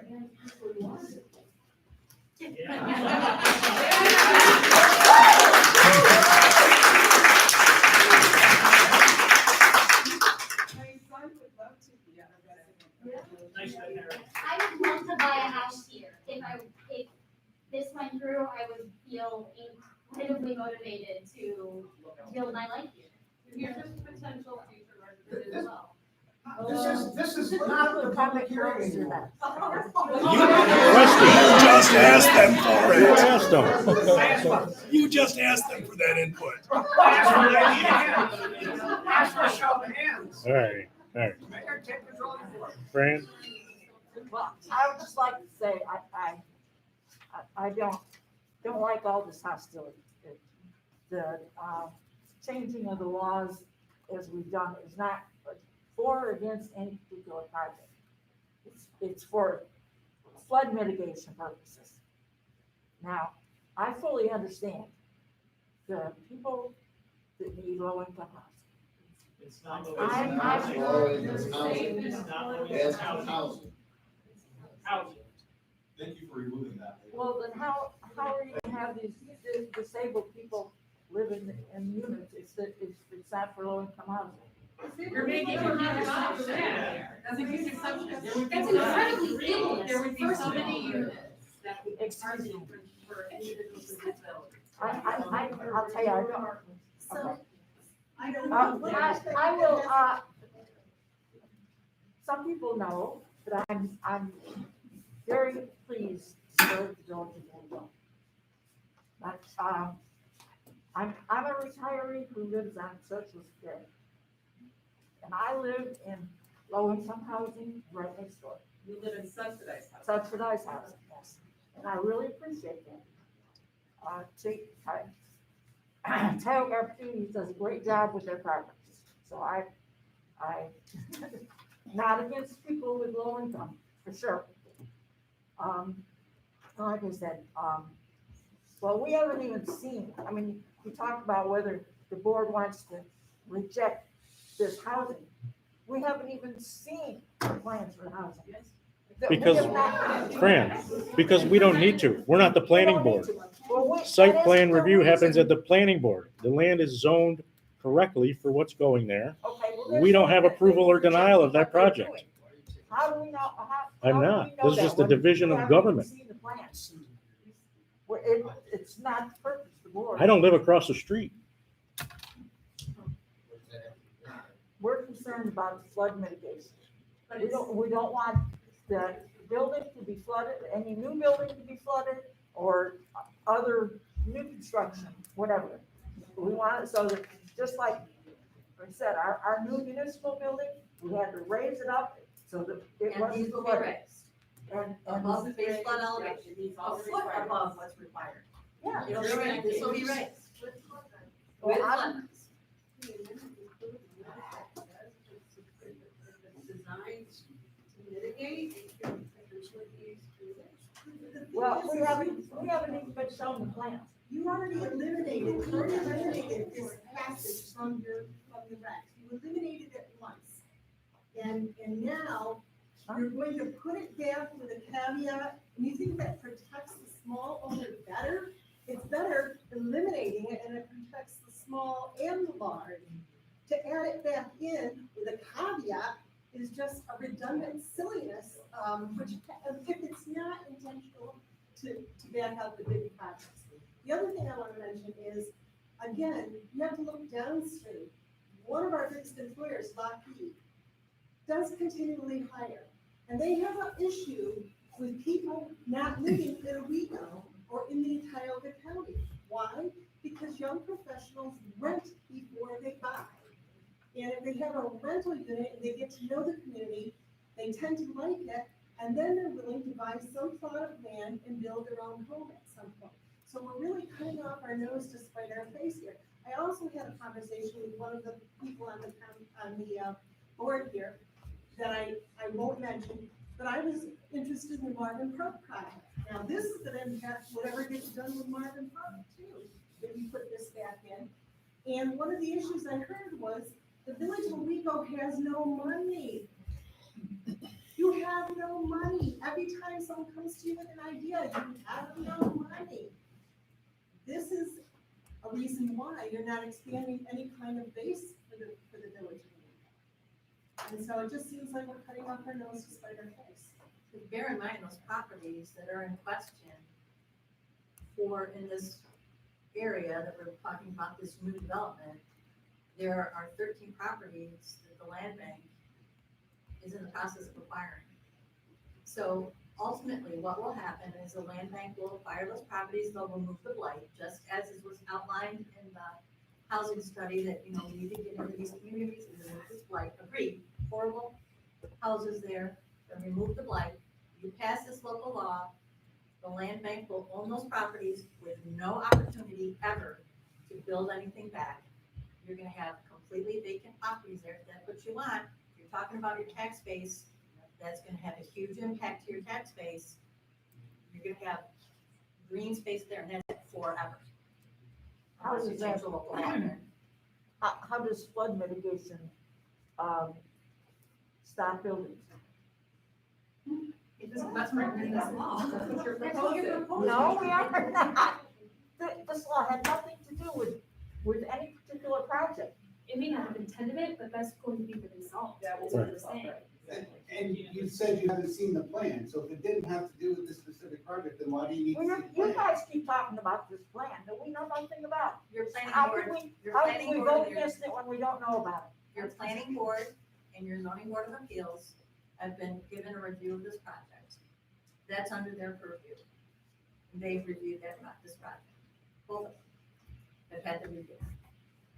This body, as I understand it, and like, correct me if I'm wrong, but this body doesn't have a part in that approval process. And so therefore, that's why this hasn't necessarily come specifically to the board of trustees. The only position this board has is if you change a local law that would prevent this project from going forward, that's the only recourse anybody might have to prevent this project from going forward, would be to change the local law, because this body does not have a vote in the planning board or the ZBA, and ultimately have the approval process for this project or any other project. So this is the only recourse this board has for preventing, not this project, but any project from going forward. I was just asking a question, do the trustees get minutes from their zoning board and from their planning boards? We haven't seen. Do you have a representative that usually attends? I don't know those meetings. Laura's our Would that be representative. the normal course of events? Zoning chair. So Laura's the commissioner of the planning and zoning board, and we do not have a secretary for either one. What does it have to do with approving or disapproving? Well, that you would be informed of what's going on by. Minutes, I don't have a secretary ready.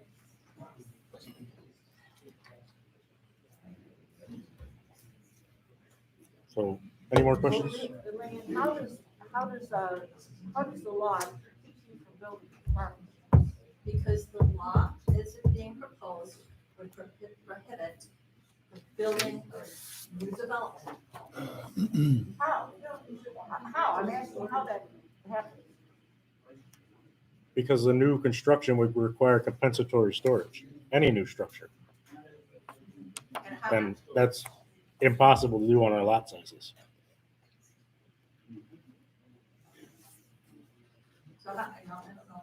In order to accommodate that project, it is impossible to do on that lot size or on that proposed Even though development this site. has been designed for no net gain, so they're not bringing anything new in. And something I think you might not be thinking about that, you know, where it's not a new build on top of what's already there. There are, how many houses? 13 structures that would be removed. So, you know, you talk about, you If know, it's no net gain, then it's not. an It's issue. no net gain. If it's- Then you can put the law in because you accommodated compensatory storage. My interest is just that we don't add more mass to the floodplain. So if you have a plan that doesn't add more mass to the floodplain, then nobody even needs to be in this room because you can protect the floodplain and build your building. I don't think that's the case, and I know this is not a public hearing, but I would ask Nate to confirm, the way this law is reading and being interpreted, it requires a single mitigation strategy of compensatory storage.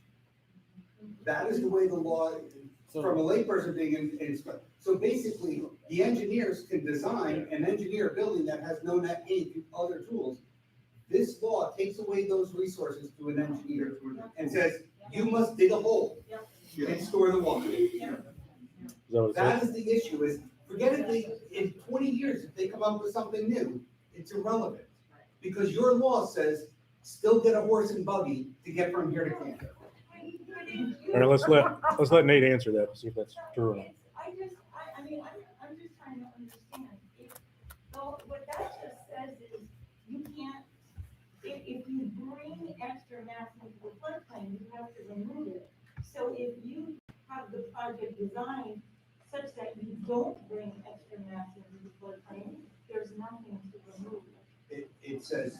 All right, hold on one second. Shall be compensated for and balanced by hydraulically equivalent volume of excavation taken from below. So the there's base level. Julie's coming at it, I think, from a different place than where you are. So Julie, your point is, there's a bunch of structures there, they're getting taken out, it's a zero net gain, just from that perspective. However, I think that the way the law is interpreted is that their removal of the structures is disregarded for purposes of the new. It creates a construction. new condition on site. Right, it creates a no structures in existence on site. So even though from a really practical perspective, there's literally nothing new in that sense.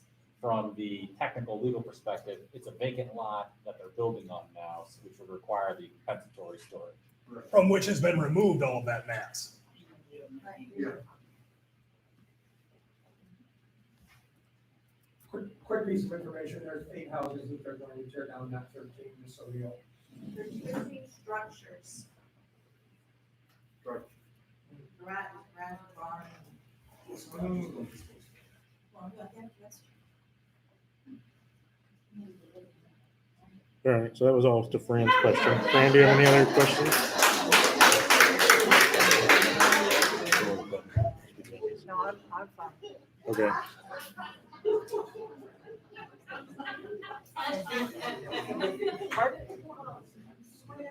All right, so do we have, Laura, do you have anything? Well, I voted, against removing that paragraph from the law and I've been holding this opinion for a long time in this room. And I've been to many meetings with Julie, and they provide, name from the county, soil and water, all the departments around, the town. Talked with our female representative about, removing the law and about alternatives to the law. I was never under the impression that a single homeowner couldn't rebuild after a flood. But I always have known that all new construction needs to follow the new laws. And what we're talking about here is new construction. Our hazard flood mitigation plan and our housing studies, they've all said, don't build a big unit in the floodplain. The housing study said we needed a housing study. The hazard mitigation plan says we need that. But we don't need it in that floodplain. If your project had a hydraulic study that says you were not displacing that water, then this wouldn't be an issue because you would have, you're saying that you have compensatory storage built into some plan in that particular project. But when it comes up now in front of like these planning boards and stuff, you're saying this project can't go through unless the compensatory language is not in the code. So what you're saying is that you've got this project that's not going to bring in dirt, but you're also saying this project can't come through unless you build that island and push it off onto the neighbors. Anyone says, not even close. So the project isn't built high enough for what would be considered for like an average person. That is still in this lower, like the proposed I've briefly seen some stuff. It didn't, Liberty and Temple project going to the planning and zoning boards, didn't even get on the agenda for the planning board. And the project didn't get emailed ahead of that meeting, of their last meeting. And one of the members wasn't invited to the meeting. That project is gonna go again to the planning and zoning boards, because they didn't vote at that time. It's not going in front of this board. And, you know, so. Can I just speak to that? I'm sorry. The initial. I talked. It is on the record that it wasn't on the agenda that was set out. And it was shown up, you know, I didn't get to go to that meeting. And I got a report, there's no minutes. The Yes, chairs there have is. not done the minutes. There's with signed me. minutes and handed in to Jeff. Okay, I have not seen that. And Mike, if I can clarify, Meg was out, and therefore Kim Norton was the one sending things around. She sent around not only the INSH project to all the board members, I'm just gonna but she reclaim my also time sent here. out. She also He's sent talking out- about something I'm not talking about. I said for the planning board, we're talking about the zoning board, they got it. The planning board planning is board on did the not. agenda, And I'm not, and they got I'm just things, talking, I'm and there's talking. minutes handed in on that meeting. I am concerned about the village flooding. And that these projects, will push off water onto the others. If all the DRI projects and improvements in this village were able to go through with the compensatory storage law in effect. This project that you've been working on 5 years, you have that, with the current laws in effect. If you have a building design that's better for a flood zone, that lifts those people up out of the flooding of this last record flood, not the 100-year flood, that's safe for people to live in.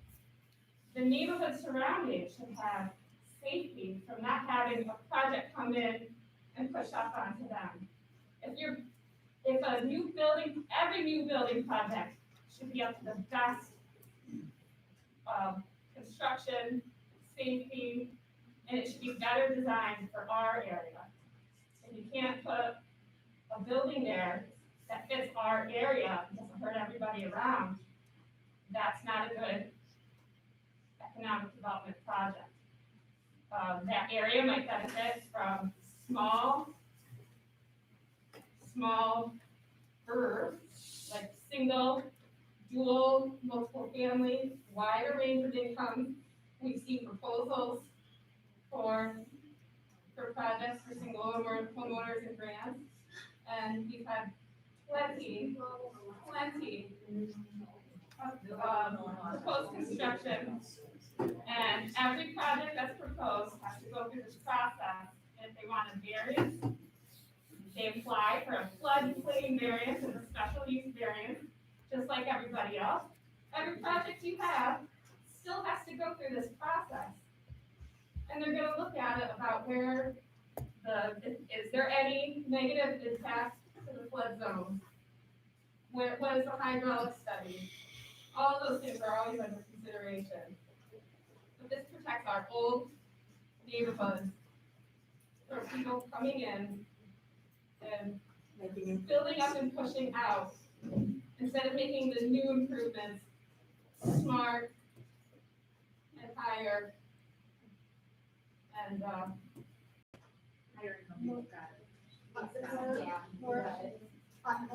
I understand some of what you're saying, but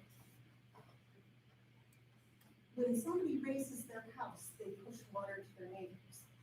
I mean, we can get to the microcosm of this.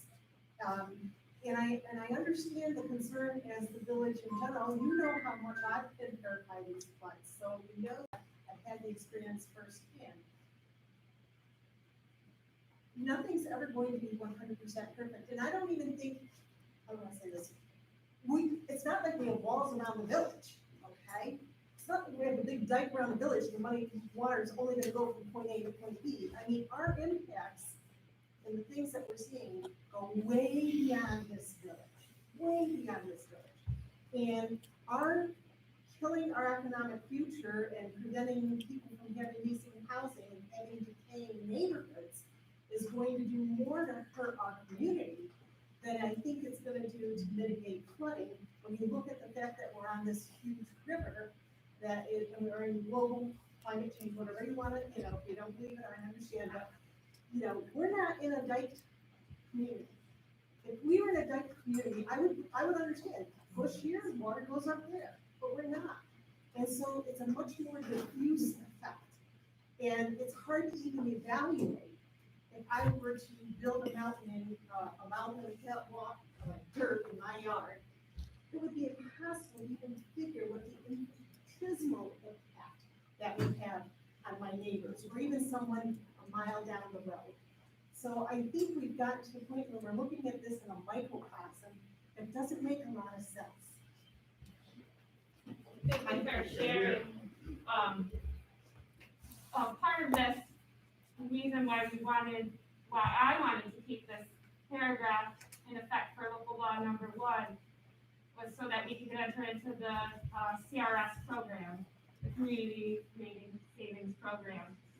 And what that does is for both the municipal building and every property owner that pays flood insurance, we will potentially be able to get discounts and lowerages on what we pay. It's a significant amount for the village, what we can save. And each homeowner, it's a smaller amount, but we have the possibility of helping everybody as a property owner in the village safeguard what we have instead of I'm so for sustainable, healthy development for everybody. I'm a below poverty person. I live on like a really small amount of money.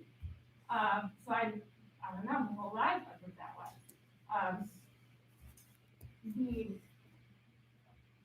The effect on my insurance coming up will be big. For me, I'll probably lower my coverage.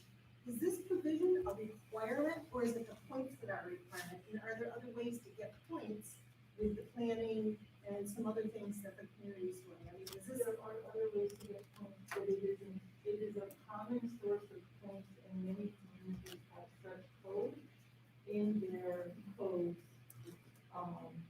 as a way of getting more points in the community. Just so people know, Owego is not like the only community.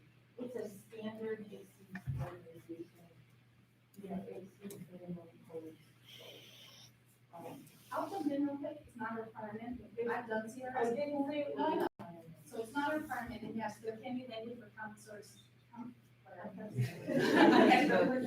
But not like this, and I think there's some confusion about how flood mitigation is most effective and how it works, and it's getting muddled again in with this specific project. We are not the only community that floods. There are so many communities across the nation that flood, and they have figured out how to do development in floodplain, just like FEMA requires you development for floodplain standards. So there are regulations in place to deal with this.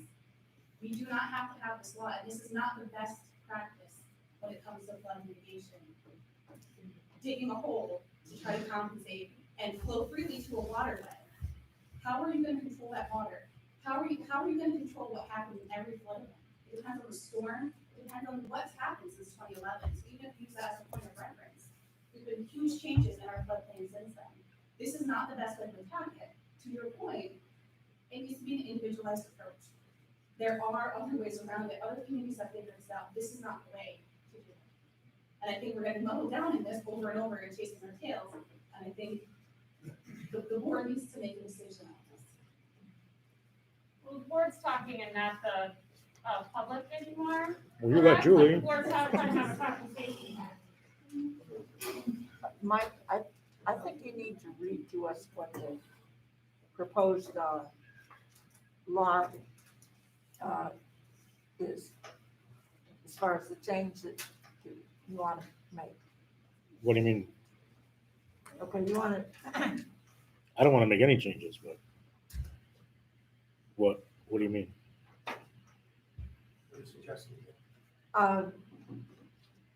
what is it we're gonna be voting on tonight? The local law that Rusty presented last meeting. It would, if you have a copy of the local law?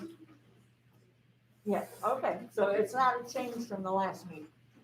Yes, we would change There something. is one change from the DEC for them to approve our law. Does that have to be posted for change for No, a period of time? the one change that DEC suggested is just adding with a phrase within the previous footprint. That's always been the intent of this. The DEC just said, oh, add this phrase. It makes it even more clear that it's about existing structures Mike in needs to the tell the same whole place. group here what we're talking about.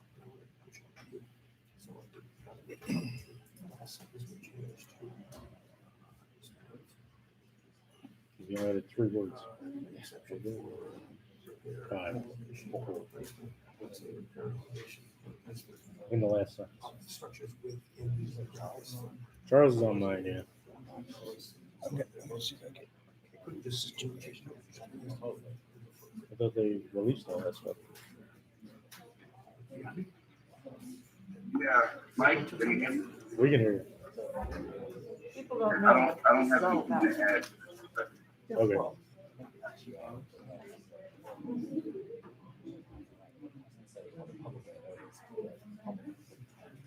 We can.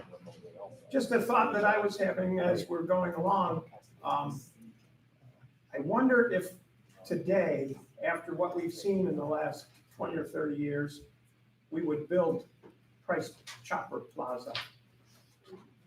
So think of that as a big thing that we built and we didn't pay attention to it, but we got around it, whatever.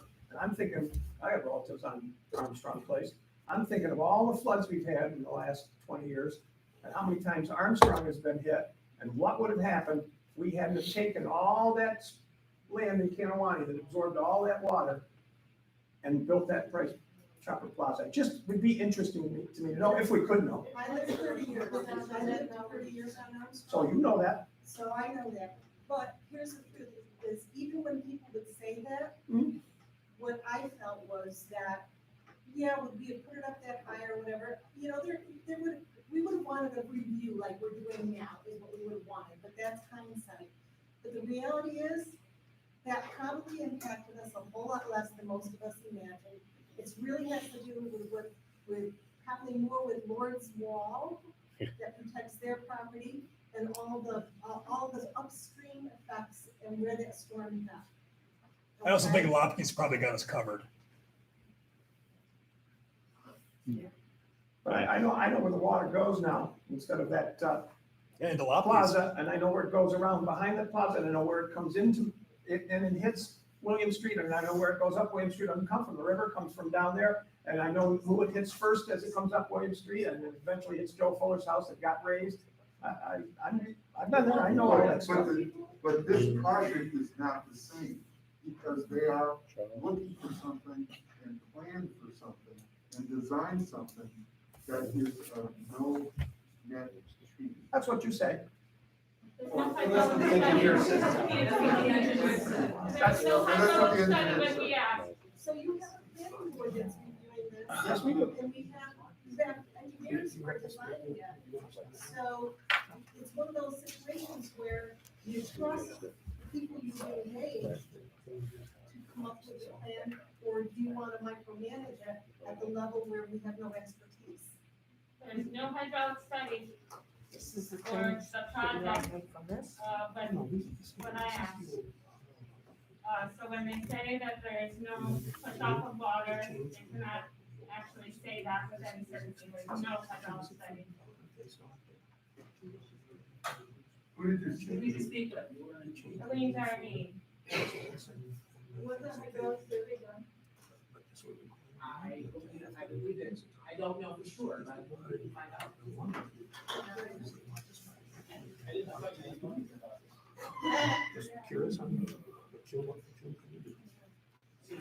there's a few.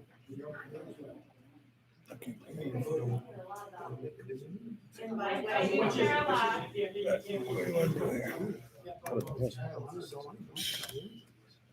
All right, we're gonna do anything, guys? Well, the local law, number one, the project that you all are interested here in and are here for. Bad politics because you are exactly correct. It's bad politics. The project that, the Temple of Liberty Street project that people are concerned about had not been proposed anywhere in front of the village.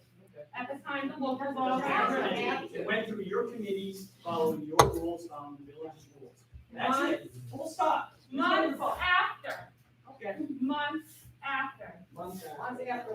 Months after what? Months after what? I thought you guys never received it, so how would you know it's Yeah. months after? I think you're just making stuff up. I think you're protecting yourselves because you guys are trying to stop this project and you don't want to know about it. Period.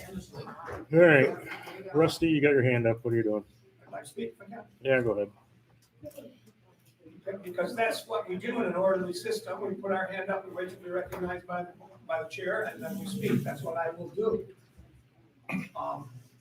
So, once again, because it's argumentative and it is what it is, a project that has been in the works for 5 years, which I'm completely confused about, since we had compensatory storage in up until a few months ago, somebody proposed a project for 5 years that compensatory storage wouldn't allow to happen, and yet they spent 5 years to put this together when we had that in the law. Well, how in the world is that possible? But whoever did that, did it. And then somebody, some way, somehow, might have figured out, well, that's in there, we're gonna have to do something about that. Because this stuff didn't come from us, it came from someplace else about that compensatory storage is bad. And so suddenly, a few months ago, this 5 years in plan says, oh my goodness, we gotta get rid of that or we can't do the project. What is up there? Is that how that happened? I don't even understand that.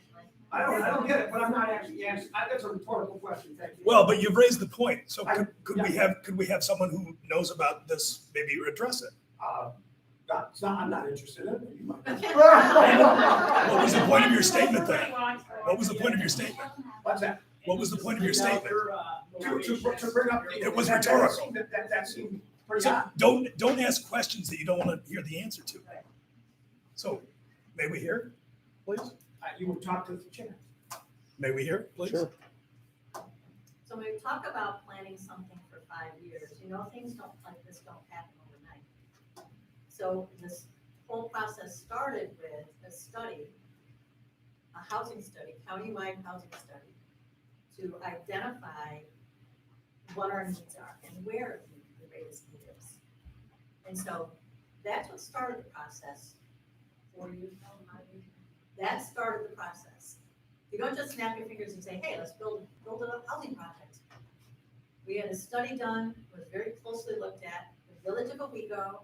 Not only was the village identified as a prime location for housing, but in very close work with the village board, it was determined where a housing project should be located. And the Temple Liberty Street area was identified as a priority area.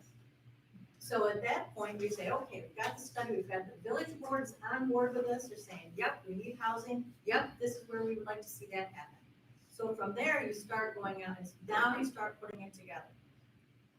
You, in the meantime, able to actually get a land bank that would help us with that process, that was the whole process, getting the land bank put in place. And then it's a matter of identifying those properties that, where could we do this? And so you start your wish list. So those properties, that area was very closely studied on where it would make sense. So again, you don't just snap your fingers and say, okay, there are 13 properties now we've got them, let's go. It's a process. It's not just, oh, we've been working on this for 5 years. We've been working on it for 5 years. I have opportunities to speak to that. Identify the need. We identified the need as a result of the housing study, and we actually went in through the DRI with a proposal. It was not funded, and we were told by HCR that we should, the reason it wasn't was because we had opportunities development money to put a project in the village. And that's what this is. And then, so then you start, okay, what other development money is there? Okay, we have a local developer, the Neighborhood Housing Services. They've done great work, we identified them, we started having conversations with them, sat down, what do you think? That's a process. That's not just, I'm just going, oh yeah, okay, let's do this tomorrow. It's all a process. And so we're going along with this process, so thinking that we have board support, spending a lot of money, a lot of time, thinking that the village is on board with this plan. And we get to this point, and now you say, well, not there.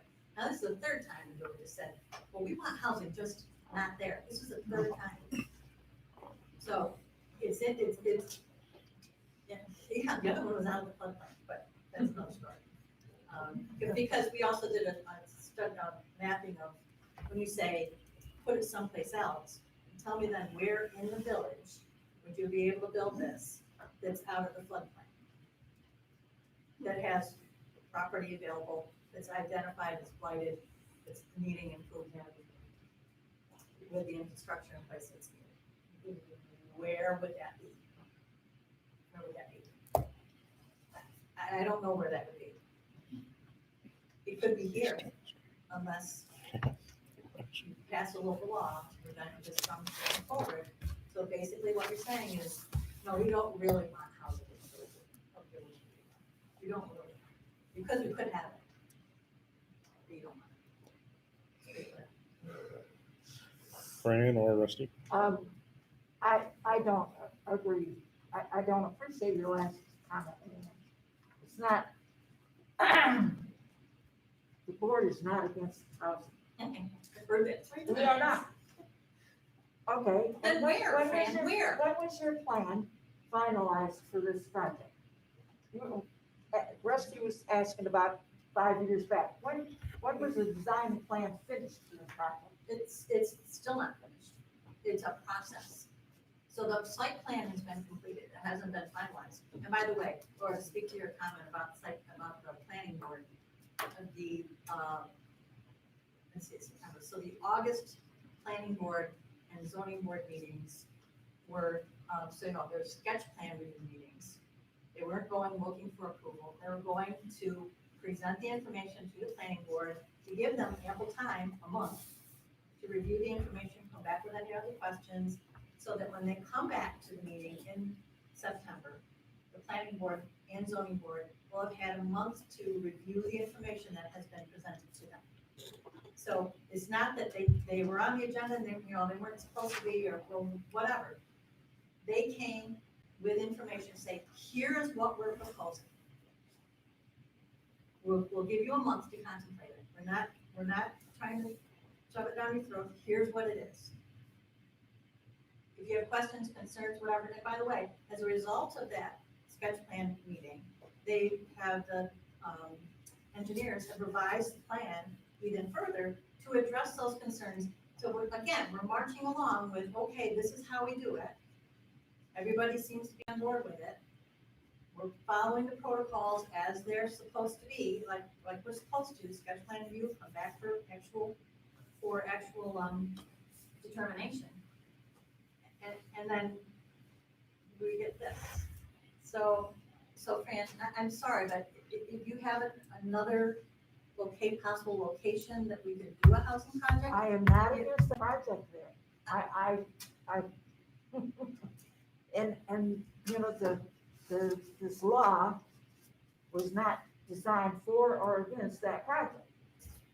That's the whole insinuation of many comments. I still have. No, it an was issue. not. I still have a credibility issue.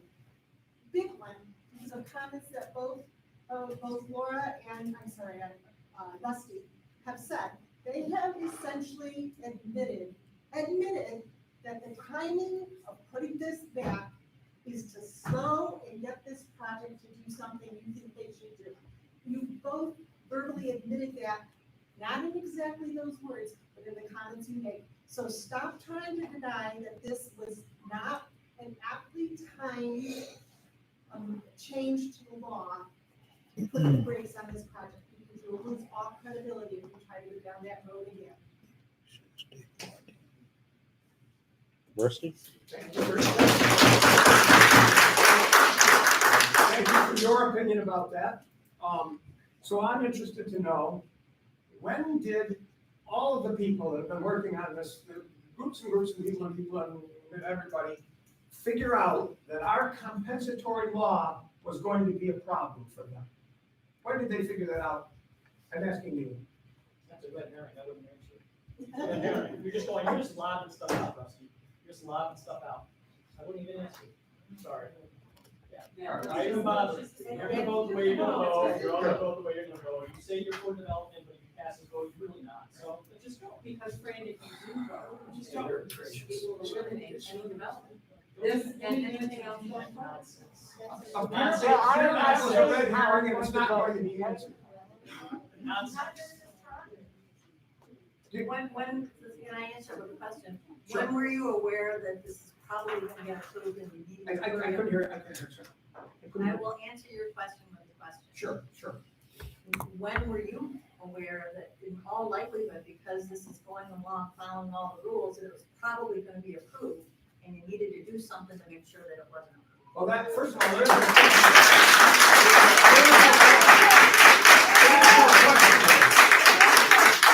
question, there was a statement there, here's fact, and now I want you to answer something.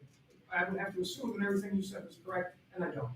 So I don't have an answer because you didn't ask the question, I had a bunch of statements. And, once again, apparently everybody has the floor here. I don't understand this process, but fair enough. So, I'll try to answer some question, but is this something that's been known for a long time, that compensatory exists and it's a problem? Well, when was the last significant development I'm just trying to put a timeframe on this. Okay. When was the last significant development within the village where this would be a challenge? When would that have been? I would say it's the school, right over here. The school. The school. Okay. No, I think it was that project that we voted down that was over on, Brook Pond, yeah. I think Well, that's not this that was a one. zoning issue. It was. They needed to be rezoned. There was one before that, thank you very much, though. I didn't hear the question.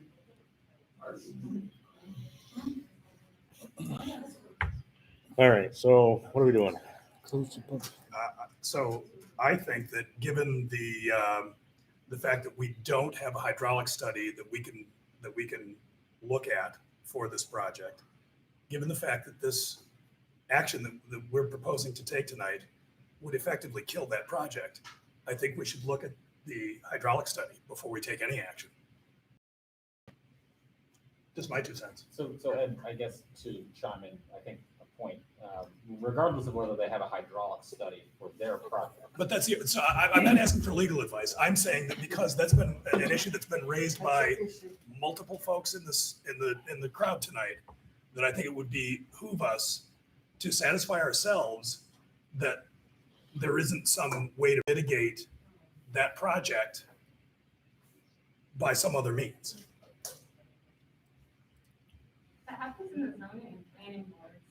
Right, but we're taking zoning and planning on ourselves here by doing this, by adopting this local law. We're adopting a local law that has nothing to do with one project. But it does, but it has a practical effect on that project. It has a practical effect on every property owner. Yeah. In the floodplain. But it does have a practical effect on that particular project. Everybody. So, Not but- just that one. It's Yeah. a local law that affects everybody. Yeah. And that's why Agreed. we're looking at it. Agreed. Not in the light of the one project. Agreed. Just for existing homeowners. When the first local law came up to be removed, I was told that it wasn't about any one project. So now when we're talking about it, it's not supposed to be about any one project. Yes, at that time, I brought up having big projects come in, and they told me that it wasn't a thing, that there was no big project coming in to talk about. And we weren't going to be talking about that. Tell us, please. Today.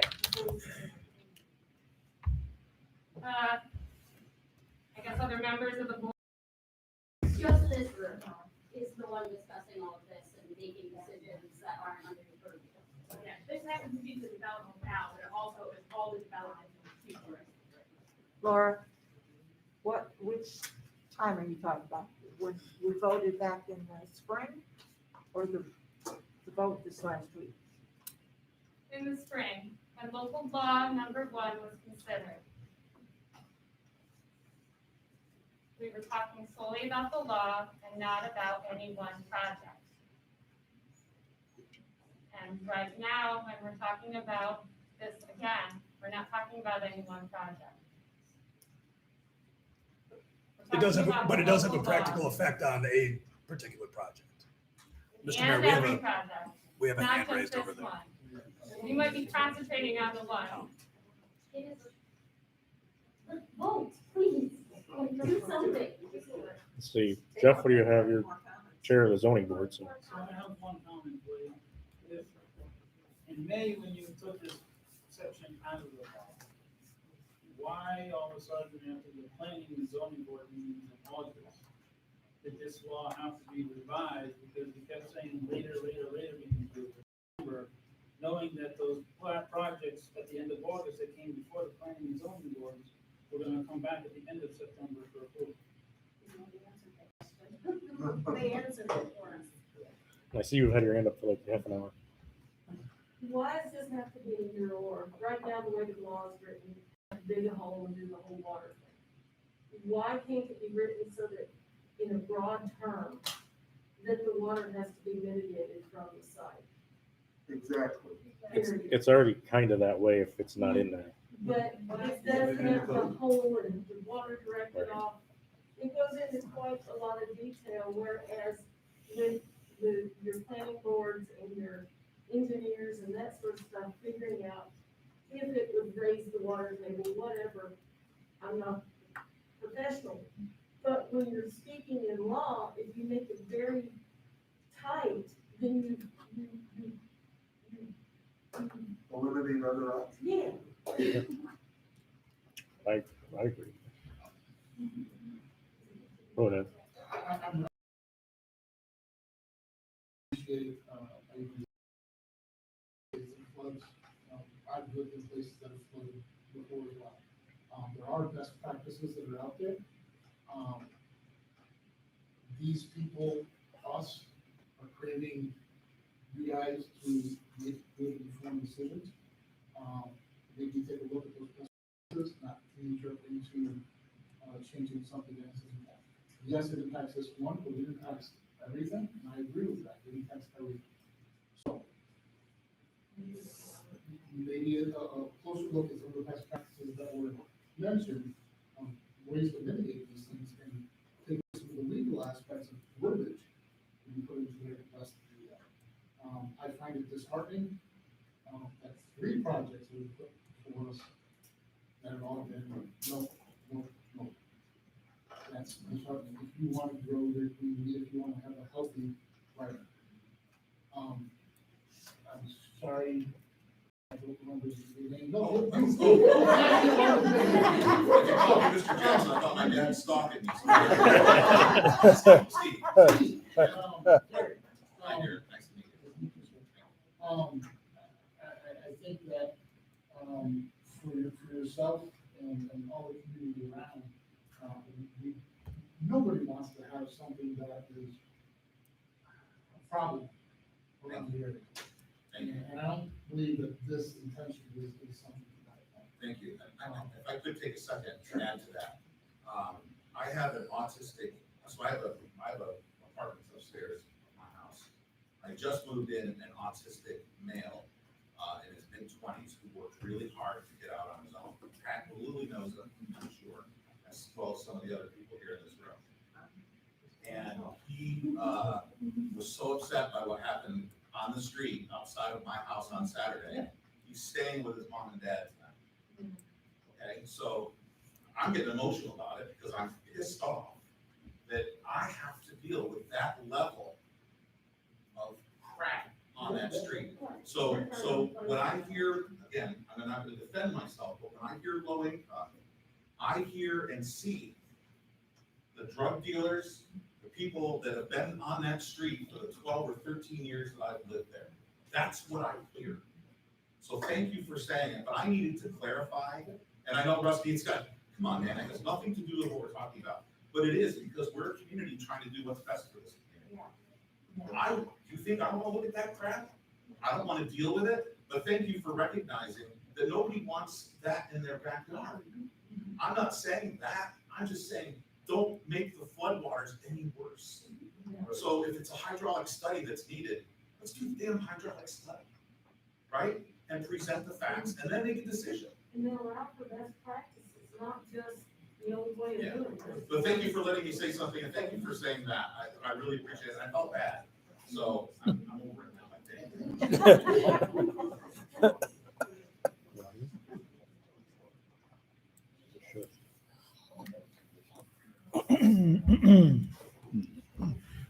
So let's have drinks, I'm buying. Thank you for the information. My ignorance probably showed a little bit. I appreciate it. Yes, eventually. Okay. You know, Mayor. So what I have a question. If the code was read, that was almost verbatim to the law. Why is the law necessary when the code can be addressed to the experts who are qualified to review them and make those decisions? So the one that he read was what we took out of the code. So what's proposed to go back in is almost verbatim. So right now, that's not in the code. As of a couple months ago. Are we ready to do something? All right, we need a motion I make a for motion to something. table. Okay, that's all we need, That's all I'm right? asking. What do we vote? All right. So we have a motion to table the local law and a second. Should we vote on tabling it? Actually, we already got it. Fran? Explain to her. I agree. We're voting on this? We're voting on tabling it Till next time. We had a motion and a second? I didn't Yes. hear it, I'm Yeah. sorry. to Yeah, put it off. Yes, I agree with, Yes. further study before. Okay. This happens. Yes. Yes. Ed? Laura? No. Rusty? No. Ron? Yes. Can Charles vote? Yes. He is on, but he's not viewable by the public. So if we're allowing trustees to participate remotely, then I think we need to either make sure that the public also has the opportunity to participate remotely, or you get a big screen with Charles' face on it. Because, so I think Charles, for purposes of tonight, shouldn't be voted on anything, just so that going forward, we can make sure that's done. That was one of my topics to talk about later. That was one of your topics, Phyllis. Okay. I vote yes to table it. Okay. All right. All right, 4-2. so 4-2. no vote on that tonight. Yeah. Have an action. Yeah, we have a local law, we have no action. We have 60 days to do something about it. You don't have to table it, you don't have to do it. Can't hear. You can't hear what you're saying. It's a point of order. It's a public meeting. It's a public meeting. Yes, it is. Rusty's just saying we didn't have to, I'm sorry. we could have took no action, but we took action to table it, so that was, I'm bringing up a point of order that since there was no action, we didn't have to take a vote to table, we could just not take any action. We don't table something when there is an action, a point of parliamentary order. Does anybody understand it? all right, so that's over. So the first section of the regular meeting is public comment. So does anybody have any public comment? About everyone else, Now it's about anything. about everything else. Yes, let me say, you've clearly heard a lot of passionate people. Fran, you have said several times, that's not the reason, that's not the reason. That may be. But every one of us knows laws that have unintended consequences that suck. And that's what this is. So whether it's intended, as clearly some people have, or unintended, this law sucks for this village, for this town, for this county, and for anybody that wants to bring money and develop here. All right. Any other public comment? No, I don't know if we could. Or like you said, once it's Have you done no public?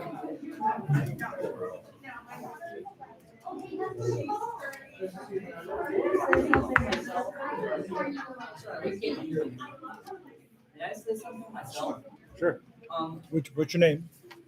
I'm Christian Cato. I came to this meeting just so I could get it on my way to my. Oh. You need your paper Just so I signed? could get this- Yeah, sure. I'll sign it. Yeah, you sure saw it. Actually, I just wanted to talk with you guys a little bit. I've noticed that one thing, a few of you seem to be at least impartial to this decision. And I feel like that isn't fair to quite a few parties. As well as the fact that, as you said, you don't have everyone here, which makes things a bit harder. It definitely does when we don't have a full board. This whole virtual thing, of course, it's very difficult to work with. It's very difficult to hear, and you have lag, and you can't have conversations. So it's been an interesting year to say the least. I understand. I'm sure you do. You're in school. But thankfully, fully I'm vaccinated, so I don't need to worry about. Anyway, I feel like there are Sign the agenda things that definitely What's up? Just sign it. talk about and actually have. Just sign it. Take the best pen you got. But It is. other than that, I feel like this was also going back and forth in circles most of the time. That's okay. Just pointing those two things out, I feel like I finally have something off my mind and off my chest. Thank you for listening to me. I really appreciate it. Thank you for participating in our meeting and your interest. Good, good. Just go. Mayor, Give me a. physically here? He's gonna sign it. He's gonna give you a copy of the agenda. Here you go. Where's your signature? What's his name? Signature right here would be awesome. All right.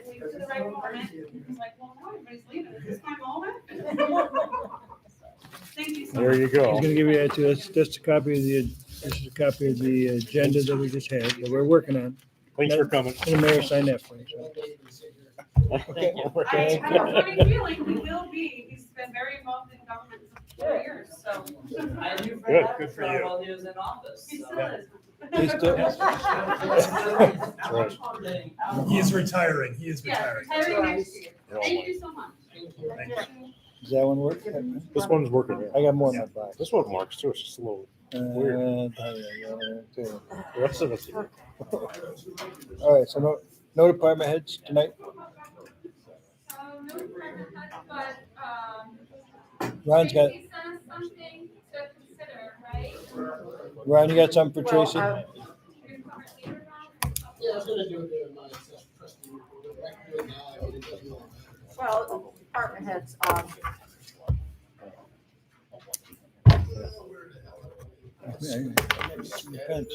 I am gonna speak to the department EMS. Yeah. All right. So we don't have any public comment. Well, we already did it.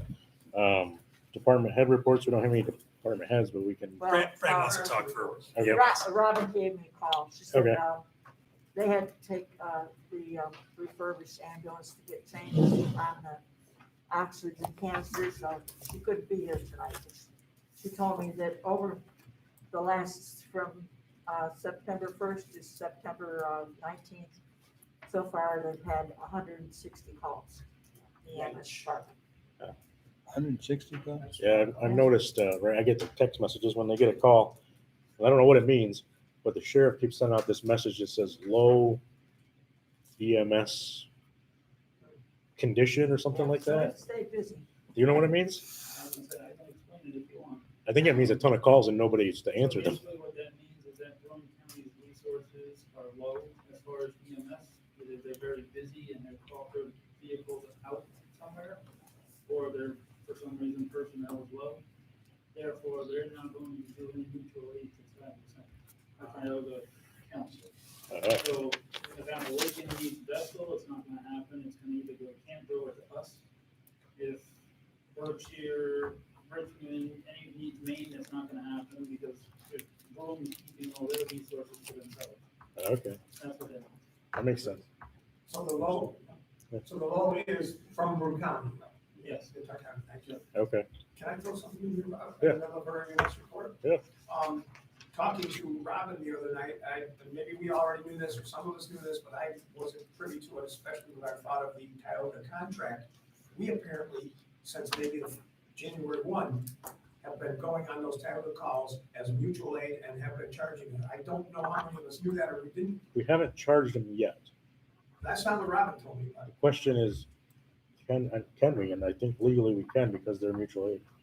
Because We decided. we that it have was no mutual aid. contract. Since we haven't got a contract, we decided that everything we went to was mutual aid. I mean, the fire is also mutual aid. Right. Which means we wouldn't Which get means we have no any contract. money for. Well, they're not necessarily planning to give us any. Well, again, I mean, I think I've tried to put you in touch with the folks over there, and I know the chief, but I don't know the status of those discussions. That's gonna be up to you guys. Right. But that, Okay, well, the fact is that contract ended, It ended and January 1. it doesn't, not like a union one where it rolls over, Correct. it ends.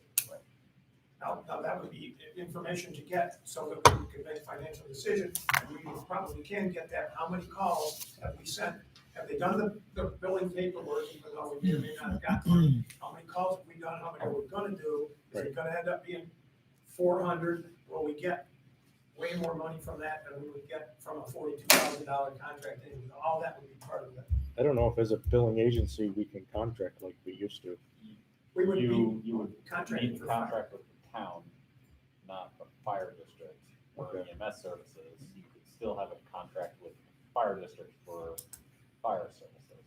And if we had no contract for EMS and we continue to do that mutual aid, that would be that. Then it would be mutual aid and And they then were billing contract for for mutual fire. aid anyway. Yeah, So we you do. just do the contract for fire with the fire district I'm if just you wondering- wanted. Just wanted to get that back into the mix. Okay, well, Sorry, that's- sorry, interrupted. And Thanks. also for the, in regards to the EMS, has there been a contract signed with the Owego School District here for the football? The school district's attorney hasn't provided me any contracts to review. They're aware of it. I told Robin basically money up front before going to any football games or other sporting events because there is no contract. I don't know if she's followed through with that, but that seemed to be the reason why she wanted a contract was so that there was some guarantee of payment. And because I guess they pay at the end of the year. But again, I just advise her, money in hand. Right. Okay. Jeff, any idea on that? Yeah, I was gonna say, if you want, I can update you. Robin and I have discussed that, Nate. I've been dealing with Ryan Hollenbeck, who is the athletic director of the school, because of the game starting so soon. When we first sent the contract to the school district, because it started so soon after that, I talked with Robin to see if there was any way we wanted to handle it. So what we're doing is I made up a spreadsheet of the date of the game and who I talked to, and Brian is signing next to it every time that we're there. And it says right in one column, it's $50 per game. At the end of the season, I'm going to send an invoice to him with that spreadsheet attached to it. And then the district is gonna pay us one time for all the games. And then at the same time, him and I are working together to push the school district to get the contract back to Nate so that we can get it signed, so that next year this isn't an issue, or any years going forward. Okay. Thanks for clarification. Okay, I'm all done representing Rob. Okay. I would, I know we got the, report from Jeff on what he's done. I just wanted to comment as a, commissioner of the cemetery that I appreciate the fact they got up there this, past week and filled in some of the potholes in the cemetery. That's good. So if we could compliment Jeff on that. And the rest of the village also, he's filled up a whole bunch Yeah. of stuff around. Oh, yeah, well, I mean, I know the reason, I mean, had some, he added in that blacktop to the other projects in the village. So Yeah. that's why he was able to get up there and do that. So, anyway. Appreciate that. Thank you. And did, I assume Robin saw the treasurer's report, how everything's separated out now with the separate accounts. I have a statement, whatever, I mean, it's all much easier laid out now when you look at it. Do you want me to give it to her? Is that, I assume she got it, right? See the email. Sure, sure. Yeah. send her an email? Yes, Kim sends them out. Yeah. But Okay, so, the EMS has their own section now, not mixed into everything. okay. So. Thank you. Let's see, other department heads. Jeff sent in his report. He picked up a fox. That was interesting. And a deer. Except the fox wasn't on Fox Street. That's what I was kind of Fox hoping was on for. Front Street. I know. Right in front of my house. Wrong street. Did they just shovel that into the river? Yeah, That's a probably. long walk. Yeah. Actually, OPD saw it, and they asked me for a garbage bag to put it in. So apparently we got foxes in the village now. Apparently, it was a big fox too. Wow. We got them on Prospect Street. That water, Yeah. almost like water. Right. Yeah. It's not Dave Stone. Those are in my backyard. Yeah, right. I had OPD shoe, I had an OPD shoe in my yard last year. Oh, yeah. Skunk? Yeah. Rabbit? Rabid one. Yeah, it was Halloween, she was coming out, they kind of wandering around, falling over. The Oh, boys came, they shot him, they put him in a bag, they did a great job. I asked the sheriff next door, he said, nah. yeah. But the OPD guy, it was just getting like, it was still light out, but it was gonna be Halloween. I go, can't have that skunk chasing the kids all over the place. No. Yeah, that didn't turn out bad. Boys did a Yeah. good job. That's right. That's, okay. You got anything from police? Fire and police both, I talked to both chiefs today and they had nothing for tonight. They had the fire banquet thing. That was nice, picnic. I went to that. Yep. It was Saturday. I went. They had hamburgers, hot dogs, all kinds of stuff, fun, bounce houses, popcorn truck, ice cream truck. It was fun. Speaking of that, we have a village We do, yes. picnic coming up. Yeah, on Thursday, like this week. This Thursday. This Thursday, yeah. At Marvin Park, Nice. 4 to 7. 47? We should have today, probably. You want a brisket, mate? Stars actually a brisket. He is, yeah. So anyway, Tracy, what do we got from Tracy? I know we got the Oh, he had. hunt engineer Yeah. thing. Yeah, the first day, he stopped by the other day, he exchanged our bypass line last year, we finally got his third quote. Right. Did anybody get emails on that? Yeah. I did, yeah. Okay. But he recommended obviously we go with the lowest price one of 17.8 from NT Sitecom, which was the existing company that put in the previous pipes and tap into. And he just recommends that we start that as soon as possible. We have most of the piping, there's a couple of valves involved, which are easy enough to get, so it won't be like a green street project. We're waiting for. Right. I heard we're only waiting for a couple fittings on that now. So I moved that we would hire NT Sitecom for the heat exchange bypass line for $17,800 for their quote. Okay. Second. All right. Any discussion on that? It's the area line that we're right now doing with a fire hose above the ground. It's not gonna last many more weeks here. Yeah, well, Tracy said that the money is not much. Yeah. Shall we vote on that, Fran? Yes. Ed? Yes. Laura? Yes. Rusty? Yes. Ron? Yes. And yes. And Charles. Do you want me to do the generator thing now? or- Yeah, you might as Yeah, well. do it. The only question I had is, do we have the 27,230? There's a compensation line that's 27,500 only from Hunt for all the paperwork, but then there's a cost of 230,000 for the actual generator. I just don't know if we have to combine those two. I don't know. 250 cents. I mean, either way, we have the money there, there's Right. $550,000 left in the grant. So I mean, this won't cost us anything. Right. Yeah. Which is Just a matter of paying the bill, is that it? Well, just a matter of whether we have to pay 27,000 extra or not. Right, it's Right. not gonna be included in the grant. Which we wanted to actually, $500,000 left there. we got enough money to pay it, but I don't know if that's in the price that they quoted there. Right, they said the cost of the install and removal would be 230,000. I would think it would be extra. Yeah, I don't think that it's included. I think if you authorize Not to this, exceed, Yeah, I think the there's, 230 plus the 27,540. yeah, 257, 540. Yeah, so 300. Not to exceed 300,000. Yeah.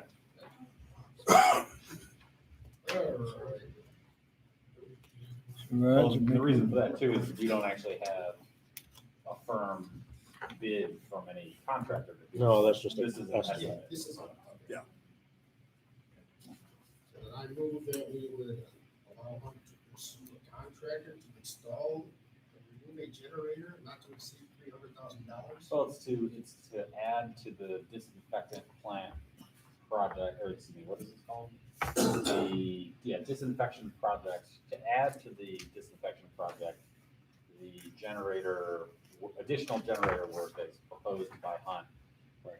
And then I believe your disinfection project has previously been authorized already for a dollar amount not to exceed. Correct. So as long as they're within that budget, all you're doing is recognizing this is a natural extension of the existing project. And you're saying, please proceed with this. Actually, you don't need any additional funding authorization.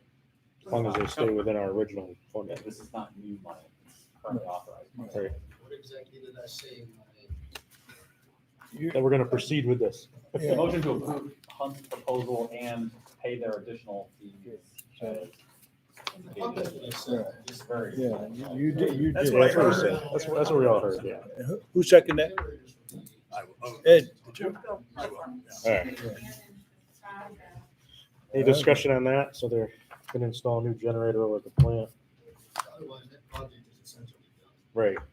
That is money that's just left on the table. It's grant money that, Yeah. Yeah, use it up. yeah, And we can't afford a generator on our own. we need new generators. This will replace like a 50-year-old generator. Yeah. Is really what this Said it was boils gonna down. be 80s, I think is what he had told We're, me. we're including it in the project. So. Okay, vote, let's give this vote. Fran, Yes. Ed, Yes. Laura, Yes. Rusty, Yes. Ron, Yes. and yes. Yeah, we can do an engineering DRI, or we're not ready for that? Yeah, Nate was talking to me about that. They should be coming with that soon. There's a problem with their software or something. Okay. Yeah, the parent, I mean, I've emailed Tim Steve several times over the past month and a half, whenever the board said, go ahead, as long as they Right. agree with the As long as- 36-month long process. Apparently, they're in agreement that Tim's trying to finalize the contract, they're having a software issue. Okay.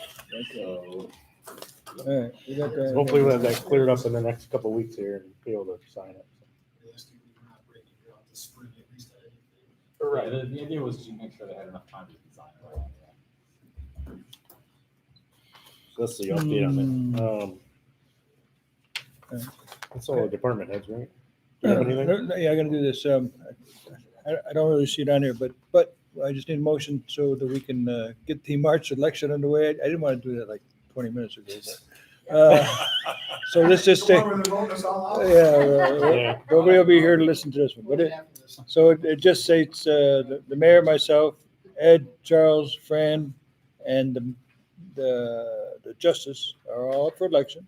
The election will be on And me. Tuesday, March 15th at the Central Fire Station from noon to 9. And I'll list everybody's salary, what you're making. And I just need a motion to Big bucks. Big bucks. publish this so I I'll can make put it, the I motion. have to post it and put it in the paper. I'll make the motion. All right, Ed, who seconded it? Second. Rusty? Okay. Ed, Rusty? Those big checks. Yeah, yeah. Fran? Yeah, I think we need to raise our wages. Oh, that wasn't the vote. but No, I know. You want to put those in the paper? I agree, yes. Okay. Just to put us in the paper up for election. Okay. Yes, yes. Yes, Yes. Yes. and yes. Nate says you can't vote tonight, We want Charles. to raise everybody's salary. We'll fix that. $200. Yeah, I heard that. I understand. We'll fix that by next week. $50 a week. Okay, good. Next thing, I want to just do a quick motion, I don't know if it's on the agenda. This is for It the, is, yeah. to pay the Delta and engineering for the DPW building. Just another drawdown they're gonna get, total of 20,768. I think everybody's got a copy of that little I'll make the drawdown. motion. So Ed, Okay. I'll second. Laura, Any discussion on that? That project's moving along pretty good. I need, tell me one more time. I gotta go over and go inside, but yeah. we're paying Delta I haven't Engineering, been inside yet. two little, $20,768. and 66 cents. Okay, thank you. You should have, we should have a Yeah, but I copy. read everything else. Okay, all right. Hope everybody likes the color on the outside. They made me pick it. I can repaint that. Out of 3 colors that all look the same to me. So, Appreciate no, I'm not colorblind. Appreciate It was like your- light, medium, and dark, so I picked medium. Yeah. I didn't figure I needed like a. There's something we need to vote Okay, on. vote, you gotta vote on that. You're voting, Okay, we're going to pay them. we're paying 20,000 plus, yeah. 26,000. No, not that much. Yes. Yep, Yes. Yep. Laura, Yes. Rusty. Yep. Ron, Yes. and yes. I'm doing it. Let's do the, so you got also, we got these transfers. These are just interfund transfers. They go from, well, you also have a copy, you have a copy. I give you a copy of all this. So I just want to get these transfers. One was like the grant for rehabilitation on actually Main Street project. Yep. Across from, like next door to AY, we're paying on some of that stuff. And we took some money out of the EMS fund. They don't like that, so we're gonna give it back to them. And And the other one's just for contractors, for new DPW buildings. so the 2 are money we got in from grants that yeah. get paid out. Right. These are just transfers to balance everything. I'll- Oh, okay, Laura. second. Laura, all right. Any discussion on them? Questions? Fran? Yes. Ed? Yes. Laura? Yes. Rusty? Yes. Ron? Yes. And yes. Okay, got the treasurer's report, if you guys want a treasurer's report. Yep. I went through it, did my normal thing. I sent it out like 5 minutes before the meeting, so sorry. But hopefully y'all got the treasurer's report like a couple of days ago. Yeah, it's been sitting around. So it's the first month of the new year, so Not, I don't really have many comments on it besides. Yeah. we did a good job collecting on taxes. We did, it was. Yeah, so you got them all, It was amazing. We haven't got them all yet, but most of them, I think we were like, 99%. well, that just says that, but we were only, I think we were only off 2 cents because somebody gave us 2 checks with 1 cent on each one, so it's like, other than that, I think we're good. You just give me your 2 cents. I know, Right, it you just go. screws things up. But they were out of state. I was like, we'll figure it out. All right, I'll make a motion to approve. All right. Second. As far as the EMS goes, because we not watched them, but kind of. And so we can call it as treasurer's report and EMS? No, They're all. they're included. I was trying to see their thing here. Well, they got so many calls, they should be doing pretty good. I know. So yeah, they spent 13,000 and brought in 36,000. So yeah, and they finished last year. They got 96,000 in their savings account. So Yeah. they're doing well. They might have a couple dollars they owe us from last year's accounts receivable, but it's not much. They're off to a good start. So Yeah, how long have you been down an employee? Yeah, there's a. So we're placing an ad in the paper. we put a big and ad in the paper. It looks nice. Yeah, and they're gonna put it online too, I think. It's all over the place. They did us up a nice graphic about, we're looking for an EMT. So we're still looking. Rich, Bob Williams was at the Council of Governments meeting telling us what, and like all our code guys, but nobody can have any. Yeah. The EMT stuff is a nightmare in the whole county and everywhere. Nobody Yeah. has it. So that's another. Yeah. hiring nightmare. Thanks. Like all of our first responders, they all kind of. Did we vote on that?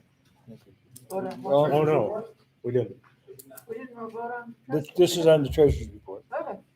Did we have a motion? Yeah, I got it. Okay, you got them. Yeah. For hand, Yes. Yes. Ed, Laura, Yes. Yes. and yes. How about, how about minutes Minutes. of 9 something? 9/7. For minutes of 9/7, I was at the village office and there's just a couple of things. Everybody should have the new one with the dates are corrected. Okay. Everybody should have the dates that the meeting was on 9/7. All right. And, yeah, Yeah. 9,000 people. and then, the time got fixed, clerical. Oh, there's, 2 changes, and it would just be to scratch, okay, on page 2, within, the fire chief report, there were 5 people accepted as new members. For the 3rd person down, just to strike, Josh Morley,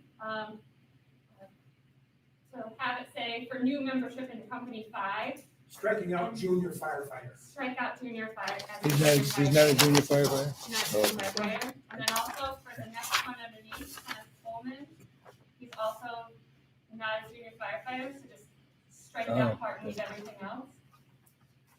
Okay. And with, just the date correction, the time correction, and those 2 Okay. things, I motion to approve of those corrections. Okay. All I have right. a few. I am on the screen. Okay, on page 5, under the trustee reports, discussion of planning and zoning board application on Liberty Street. That was Laura, that was not myself. So I didn't actually, is that under you and not? Yeah. Oh. In The one, last- in one iteration, it was under me, and then I had it removed because I didn't bring it up, and it got pushed into yours instead of into the general Okay, conversation. so that was not, you didn't do that at all? We're Yeah, about, we we're, should just change that. whereabouts are you? Page 5, Yeah, under, whereabouts? Middle, top? Trustee Van So it starts with phase 1 of the Evergreen Cemetery. See how it is on So mine? just, Yeah. okay, so for last item this, there. what we could do is create a space, take the last bullet point off, and make it its own statement. So it's not mixed in with Fran's section. Okay. So it's All right, I correct guess- on mine. Yeah, I have the older version where it's correct. All right, okay, so that was not. She wants it done like that. So let me just, also comment, This is the new one? when I did my report, I questioned about, what was happening with, our surplus equipment. And, Rod said that, the DPW was taking all of that to, Whitesman. That's not in here. I had inquired about auction, he said, no, DPW was sending all that stuff to Whitesman. Okay. That's missing in this. Fran was missing surplus equipment in her area. Okay. all right. Surplus equipment. I had inquired about what was happening with sending that to auction, and he said, he was gonna go to. Let's just scrap the damn things. Yeah, well, I'm it needs to be in scrapping the this. notes. that I, our- I did ask him to take, is there anything else on those amulets you guys want? Well, so just dividing that last bullet point off from Fran's and making it its own, Yeah, I did that. okay. Those were the only Okay, I got it. I think I got it. I think we're good. things that, yeah, Check where, with OPD. did you, I think you'll- well, you asked for the surplus stuff in your report, so you're just adding that on your report? Yeah, I mean, Okay, that you tested the surplus. that was, Fran requested to get rid of the surplus equipment. Yeah, and I'm all for it. Yeah. okay, well, No, no, I'm not saying you are. no. I remember you talking about, but I don't put down, trust me, everything you guys say, especially Well, okay, I tonight. think it needs to be in I'm- there. I'm- Especially The village It'll be, needs to know what we're doing today. you won't even know anybody was here when It's- I get it's done with this. recorded. Yeah. I mean, Okay. the minutes are official Right, documentation. but what the minutes are, what I have to do is just do the motions and that's it.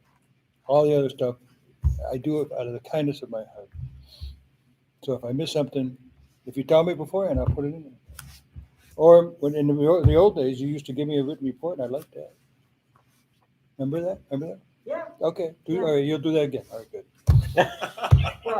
Well, That's, Just add that that to solves the it, problem. please. If you do that, it gets in there exactly how you send it to me. That's true. I'm just saying that needs to be corrected. Okay, I'm just Stop being saying. difficult, Ron. I know, I want to join the group. I'll scold them for you. Okay. I'm just picking. Oh, on you're you. gonna run next year, right? We don't know about that yet. I meant for not treasurer. Oh, man. Yeah. All right, are we, we got, all right, now you have trustees. reports. Oh, wait, we didn't vote on the minutes. Oh. Do we have a second on the minutes? Yeah, I think so. No, we don't. No, we don't. Laura, motion, it. You second it? All right, so let's vote on accepting the minutes with all those little changes in them. Yep, I got it. Fran? Yes. I'm gonna abstain. Oh, Ed, you make me. That's gonna be a problem. Ed, Laura, Keep you on your Yeah. toes. Rusty, Yes. Ron. Yes. I have to abstain too because I wasn't here. So what is the, what we got? So we One, got So we 2, have 3, minutes 4, from, 4, yeah.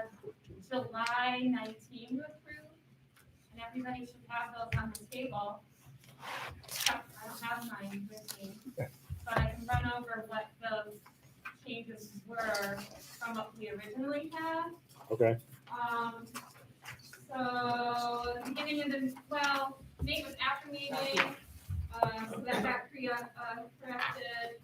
We added the pricing for the IT shared services that we have at the grant with the county, to fill the blank space.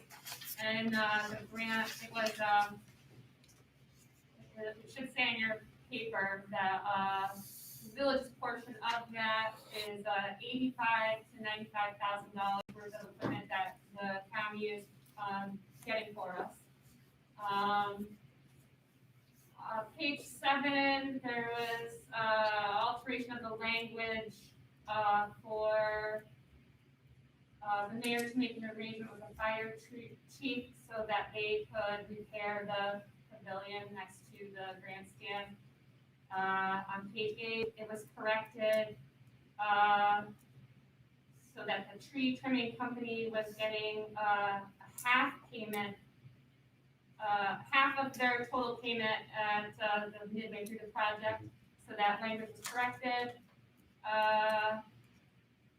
There was language change, the date was changed for one of the meetings, clarified that it's for a parking variance. The mayor appointed someone, instead of suggesting, so, and then we voted.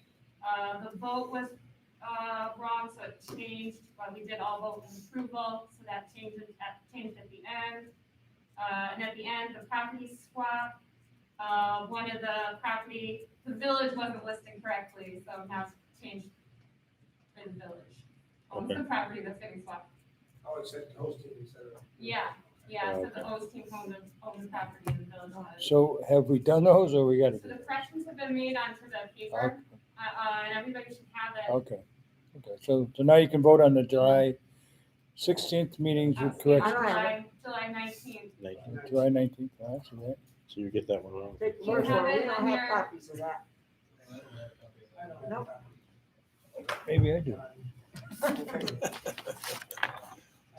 Brad, Right. do you have them in a pile, over there? I don't believe I do. Kim Yeah, I printed them out, That's and, my thought. put them in the mailboxes, and then, she was gonna bring them over. If they're in their mailbox, you guys got them, because I put everything in your mailboxes. Look for one that says July. I see a couple. There's another one there. Keep looking there. I see another one there. Just throw it on my Right. chair. There's another one there. For my stuff, I don't know where they put your stuff. Do I get it? No? Garbage can? I've got two 816s. Having heard your corrections and not having them in front of me, I'm certainly going to accept it. Yes. Yeah, I assume they Second. corrected them. All right. Rusty, Yeah, I make a motion to approve the, July. I'll- minutes. I'll put them in everybody's box. So hold on, Rusty, Ed, minutes of July 19th, unanimously approved. It doesn't have them, and I didn't have them either. Okay, I don't think I have, I grabbed everything. We don't wanna see it. That's all right. If you put them in our box, that'll be I know, fine. I know, We I can just vote on figured. it anyways. All right, so we got a motion and a second. Vote on them, Fran. Yes. Ed, Laura, Yes. Yes. Rusty, Yes. and yes. Okay. We don't need to see them. Leave them in the box. I already got it written down. Put them in our Um, boxes at the office. I think that's all the minutes. They're not in there now. Oh, Jeff, I was just curious, I gotta run to pick up my son, but I was waiting for the public comment at the end because I didn't want to join in with everything else going, but I just wanted to say thank you to the board for the $2,500 that you guys gave us for the EMS dinner. We did have it last weekend up the 11th, and it was very, very nice and turned out to be a good success. And thank you for the board members who actually came and attended it. The fire hydrant training for the new fire hydrants was done last Tuesday with the fire department. Campbell, Newark Valley, Appalachian, and Owego were all there. Siglock was there to do the training, and the fire department seems very excited about the new hydrants. Did- After they learned about them and stuff. did WBNG call you? So WBNG did an interview on me today, and they're here tonight Good. between at 5 and 6 about them. Because they called me and said, why'd you put new fire hydrants in? I said, Yeah. I don't know anything about them. I think the fire department also did a very nice Facebook post about them, so I want to say thank you to them as well. They look like they're from the And, future. Yeah, They look like they're from the future. At their meetings. I thought it was like periscopes. Yeah. Look like The little you're in a submarine or something. Yellow, you know, I have red, but yeah, yellow. Look weird. But the training went over very well, and the fire department's very excited about them. They were asking how many more we were putting in this year and stuff. So that leads me into my next last little thing to let you know, corporate found some more money. So of course it's go, go, go. So we will, talk with Jeff, and Prospect Street, you guys are big, and according to him, next year. So we're gonna be putting a new water main on Prospect Street starting October 4th. We're also gonna be putting in a new water main on Woodlawn Avenue because it has a history of many breaks. Yeah. From Main Street to Corbin Street, starting probably sometime in October. We're also gonna be putting a water main in on Corbin Street from Orchard to Halsted, it's about 500 feet. We're gonna be putting that in, that's gonna be starting next Monday, the 27th.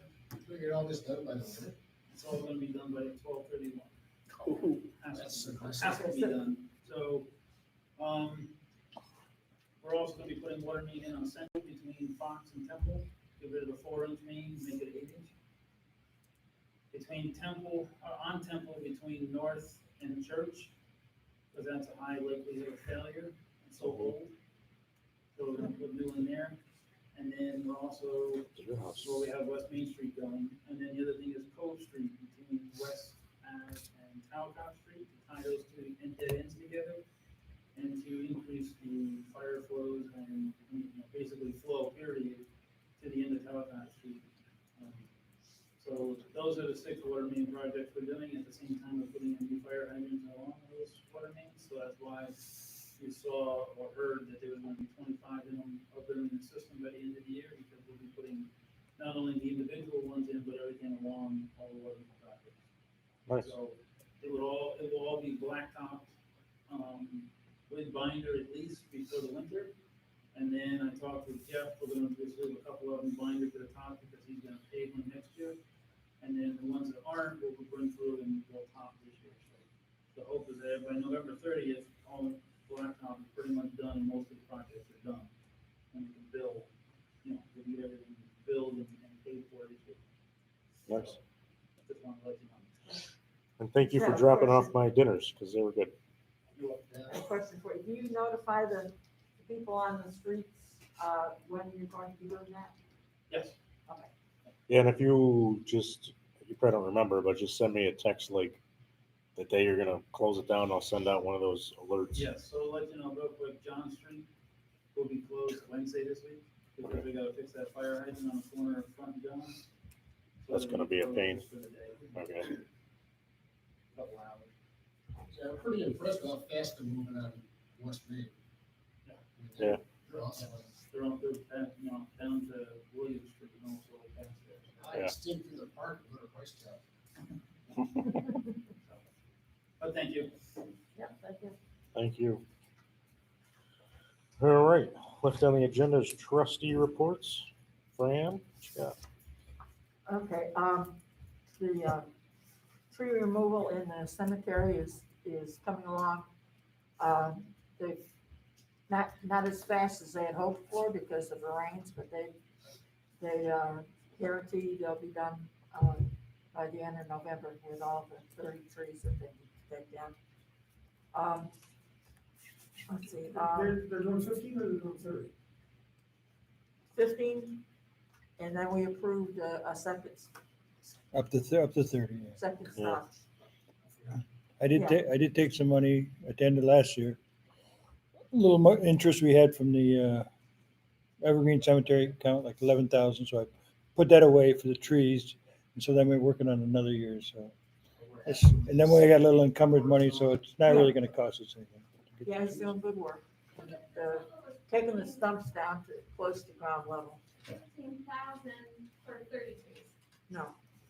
For 15,000 for 15 trees, and the other 15 we approved for another 15,000. So currently, we approved the $15,000. They've already received the half payment, which I saw in our Right. bills. Yeah. And they're still working on removing the second half of those 15 trees. Right. They're not By quite the done, end of November. they'll probably be done this week. Okay, and then, and so you're talking about another 15 trees up for another contract?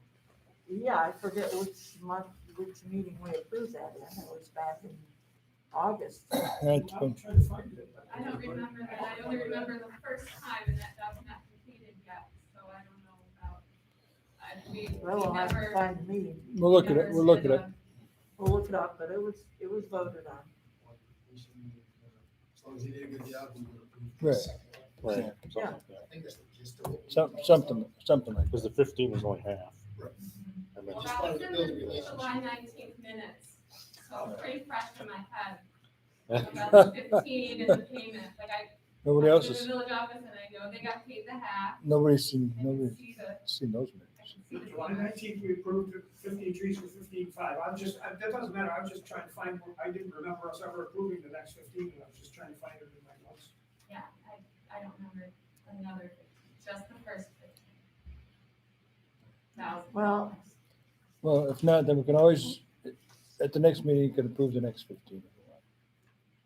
So, no harm, no foul, but we'll look it up and see. Yeah, please look it up. I was quite certain we had Yeah. said that after the, Yeah, if we were satisfied with the first 15, then, Right, well, I was gonna encumber the other $15,000. yeah, Maybe that's, well, we'll look into it. okay, look it up. Thank you. Okay, now, we're working on grants with Abby for the cemetery. She's sending in to Cuyahoga State Bank request for $10,000 grant to repair the stained glass windows in the mortuary chapel. And in the Mildred Faulkner Truman Trust, we're applying for another 45,000 to 50,000 to do the rest of the repairs on the chapel, plus the parking area around the chapel. So those grants are in the process. Which was that second one? Well, I was talking with Abby this afternoon. She said 45,000 to 50,000. I don't know how much it would actually cover, but that's what Abby told me. Did you notice the judge's paint job on the urns at the cemetery? Did the judge what? Well, I help them, but the urns, when you walk on He to. did it, we were wondering who did that. Yeah, Judge, That's great, yeah. Judge and I Judge did Bowen, Yeah. as an entrance, fillers going into the cemetery, and Oh, found yeah. there's urns. Yeah, So Judge Bowen repainted those. yeah, you pick the colors so they get, you can see them from about a mile away, it's awesome. Yeah. Yeah, it's a Looks very like there's a shiny big flame in it. lacquer. Looks kind of cool. Yeah. Look at it. So they won't hit the gate, is that what I'm hearing? Yeah, but you can see if you come down a hill, like it just shines, it's like a beacon. Yeah. Okay, that's all I had to. Right. France, send me your little piece of paper in case I need to cheat on it. There you go. Let me see. Yeah, I'll do my best. Got notes on there, you can't see. Good. Let's see how you do. Anything this. else, Fran? No, that's it. Ed? Nothing for me. Laura? There's a, catch basin that's flat over in Turtletown, the one on, Main Street where the Turtletown business is, you know, the old Oh, the Turtletown sign. daycare? You know where the, water plant Yeah. is? Oh, okay. At that little, extension that doesn't have a name, Yeah, that one is like under a big puddle. okay. Somebody sent me a photo. Yeah. So that's actually Tracy, can you? So yeah, so Casey will need to know. I didn't send anything to him because I just found out today. Yeah. Then, the new village website, in the transfer, the files, a lot of files of minutes were lost. Yeah. And so, OHPC is concerned because they're, you know, because it's the CLG, Certified Local Government, we're required to have those things publicly available, for everybody. And so, they want it corrected and put back. They Yeah, want, I know. You know, the minutes put back online, and if the company lost them, like, you can recover them and stuff, but. So the We have clerk's them. office should Yeah. have everything, I'm sure they do, and so insofar as there's a requirement that OHPC's minutes are publicly available, if they are, anybody can request them from the clerk's office, if Yeah. they're not posted online. Yeah, So they're either on Kim's computer or my computer. okay. Talking about. And she was working on putting them back online. No, Okay, they're gonna get it No. done. So we all got new emails, but I don't have mine yet, and I wanna know how do I Yeah. get how do I do that? So I I s- have received an email from Rusty. He Oh, wow. was busy in a meeting Yeah. and he wanted me to send money to, Oh. not Oh, respond to him, he oh, was yeah. busy in a Rusty. meeting. Respond to my email. Yeah. Yeah. Sincerely, Rusty Fuller, or Russell Fuller, whatever, and so I got a like, you know, request the from him, new too. email I've- system I've is gotten those already from you sending before. out I know. spam. They hit me before. Yeah. They've hit Marty too. Scammers. Marty Sauerbrei. Right, so $10 each, you know, mail I them don't wanna do separate. technology, but how do I do this to get money on emails? Nothing. They just do it for Somebody you. will do it They for did me. it for me a couple of times. No one else is There's a little spam in the new system, and I'm not on it yet, but I'm getting emails from them. If you get a hold of the clerk's office, there's a guy, a Pyramid Michael, starts with a B. He'll set you up. Okay. Well, I'd like to request you for an account. Yeah, everybody can. That's Can the. can you send us a email with the guy's name or So, info, how we? I tried, except so that the new system, I don't want to say it doesn't work, but has its growing pains. So I did try to email you all of that. Apparently you didn't get it. So I'll send it again. I'll send it again. Okay, that'll be good.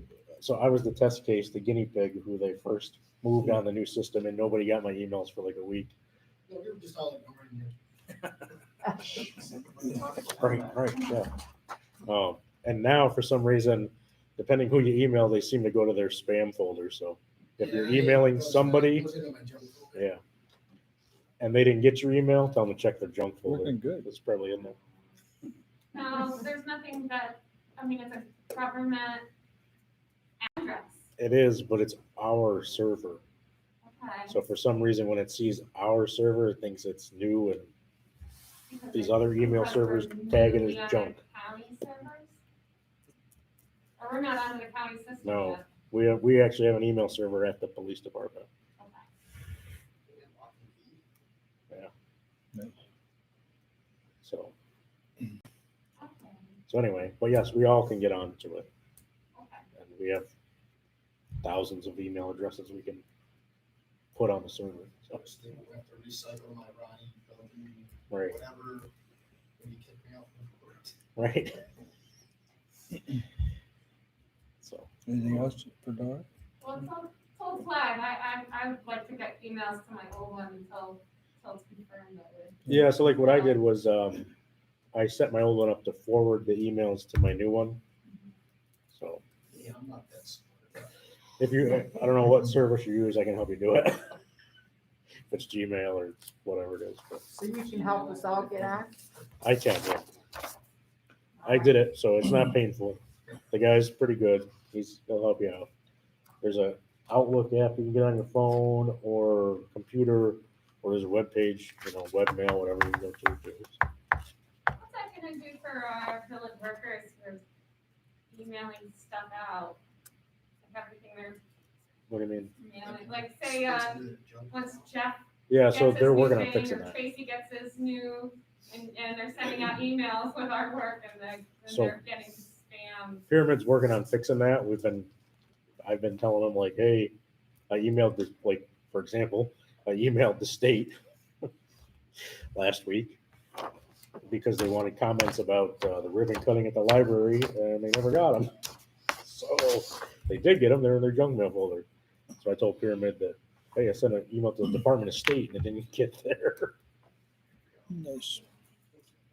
So they're working on, I don't know how they do it, but they're working on it. Okay, well, yeah, there's just, yeah. Okay.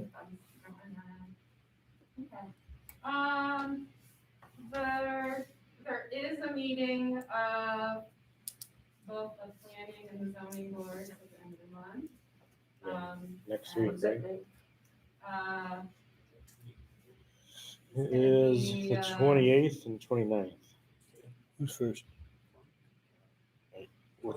Is the planning board's Tuesday and the zoning board's Wednesday? Yeah. Planning's first, zoning is second, so planning is at 7, Seven. and then zoning is at 6. Okay, the 28th, that's the, which one is that? Planning board. I So don't that's the think 7th. I don't think they sent out the notice yet. It was in the paper, Tuesday, Wednesday, 28th, 29th. So the 29th meeting, you said is at 6:30? 6 o'clock. 6. 6 o'clock, okay. Planning is at 7 on the Tuesday. Okay. Do we know if there are any public hearings about They were noticed in the Courier. that they were going to be public hearings? Okay. So they didn't send it out, they were trying to decide if they were gonna get a quorum still. Yeah. And apparently, Jeff said that he turned in minutes for some prior meetings, so that's very good. Because that means that was for, big project for something on McMaster, that's been held up for months. Right. And all the other projects, like, they haven't been doing their. I think he didn't turn in minutes. I think we had the confusion there. I think he was talking about the planning board, he's not the planning board guy. I think he was telling us that the planning board returned in some minutes because the meeting, this last meeting, I was there, and the one before I was there, they didn't have a quorum, so he didn't have the minutes, the one 2 months ago. Okay. So he didn't. turn in minutes. He may have been, because he and his wife. I gotta go. I gotta get to Cooperstown before the hotel closes. Good night, all. Thanks, Ed. Good night. Thank you. So potentially one of them turn in. Yeah, we got to sort that out because I know Julie had offered to take minutes and Julie offered to take minutes and then I don't know what happened the there. chair said no, that she would do it, and then didn't. But now they say there's no secretary or whatever. I don't know. We offered him this, and he said no. She's gonna do it. That in particular, I didn't say she was gonna do it forever, but she was doing that. So that has to get sorted out. Is that the person that she had met with? Yes. That might have been a reason. Yeah, maybe.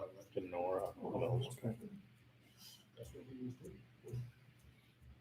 But it is, governmental papers, like it's our. Yeah, no, there's a reports and the requirement. Things that we need to have on file, like these are decisions and they need to do that work. And they're even more stringent with the planning and zoning boards. It's a pretty tight timeline you gotta turn them in by, And they're, So that people- they're not doing it, so people can get their building permits. that's right. And so, we need to make sure that they do that. And we have talked about somebody getting paid for that clerical work, but it's not a secretary, like, we're not asking to hide, like, they keep saying the word secretary, but all they need is a report, somebody that's, writing it's a clerical Right. thing, and, a voucher, and, if they have the $50, 12 meetings a year, $600, they can fall right under having a 1099. It's not like anybody that has to, it's not a higher position. So, I mean, really, just somebody needs to do the work, and I can't get paid for it. Anybody can do it. On their board, a member off the street, and, just, somebody needs to do it. I could do it, right? I think it did for you. I donated enough time to this village. Yeah. That's right. Yeah. Okay. Yeah, they keep seeming to need, somebody else to say that, Right.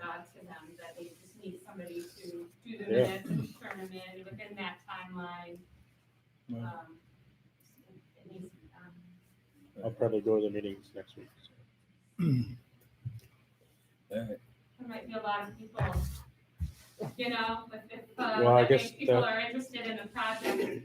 I guess I'm gonna have to that's figure the that out venue where because that- if that many people show up at 20 Elm Street, they're not gonna fit. I expect everybody from Temple Street, Village Street, Fox Street will be there. Probably all the people that were here. Yeah, so they'll probably need to move it like to here. Right.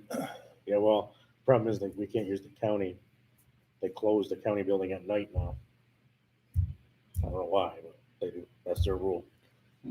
Well, then. That's why the county has their meetings at noon.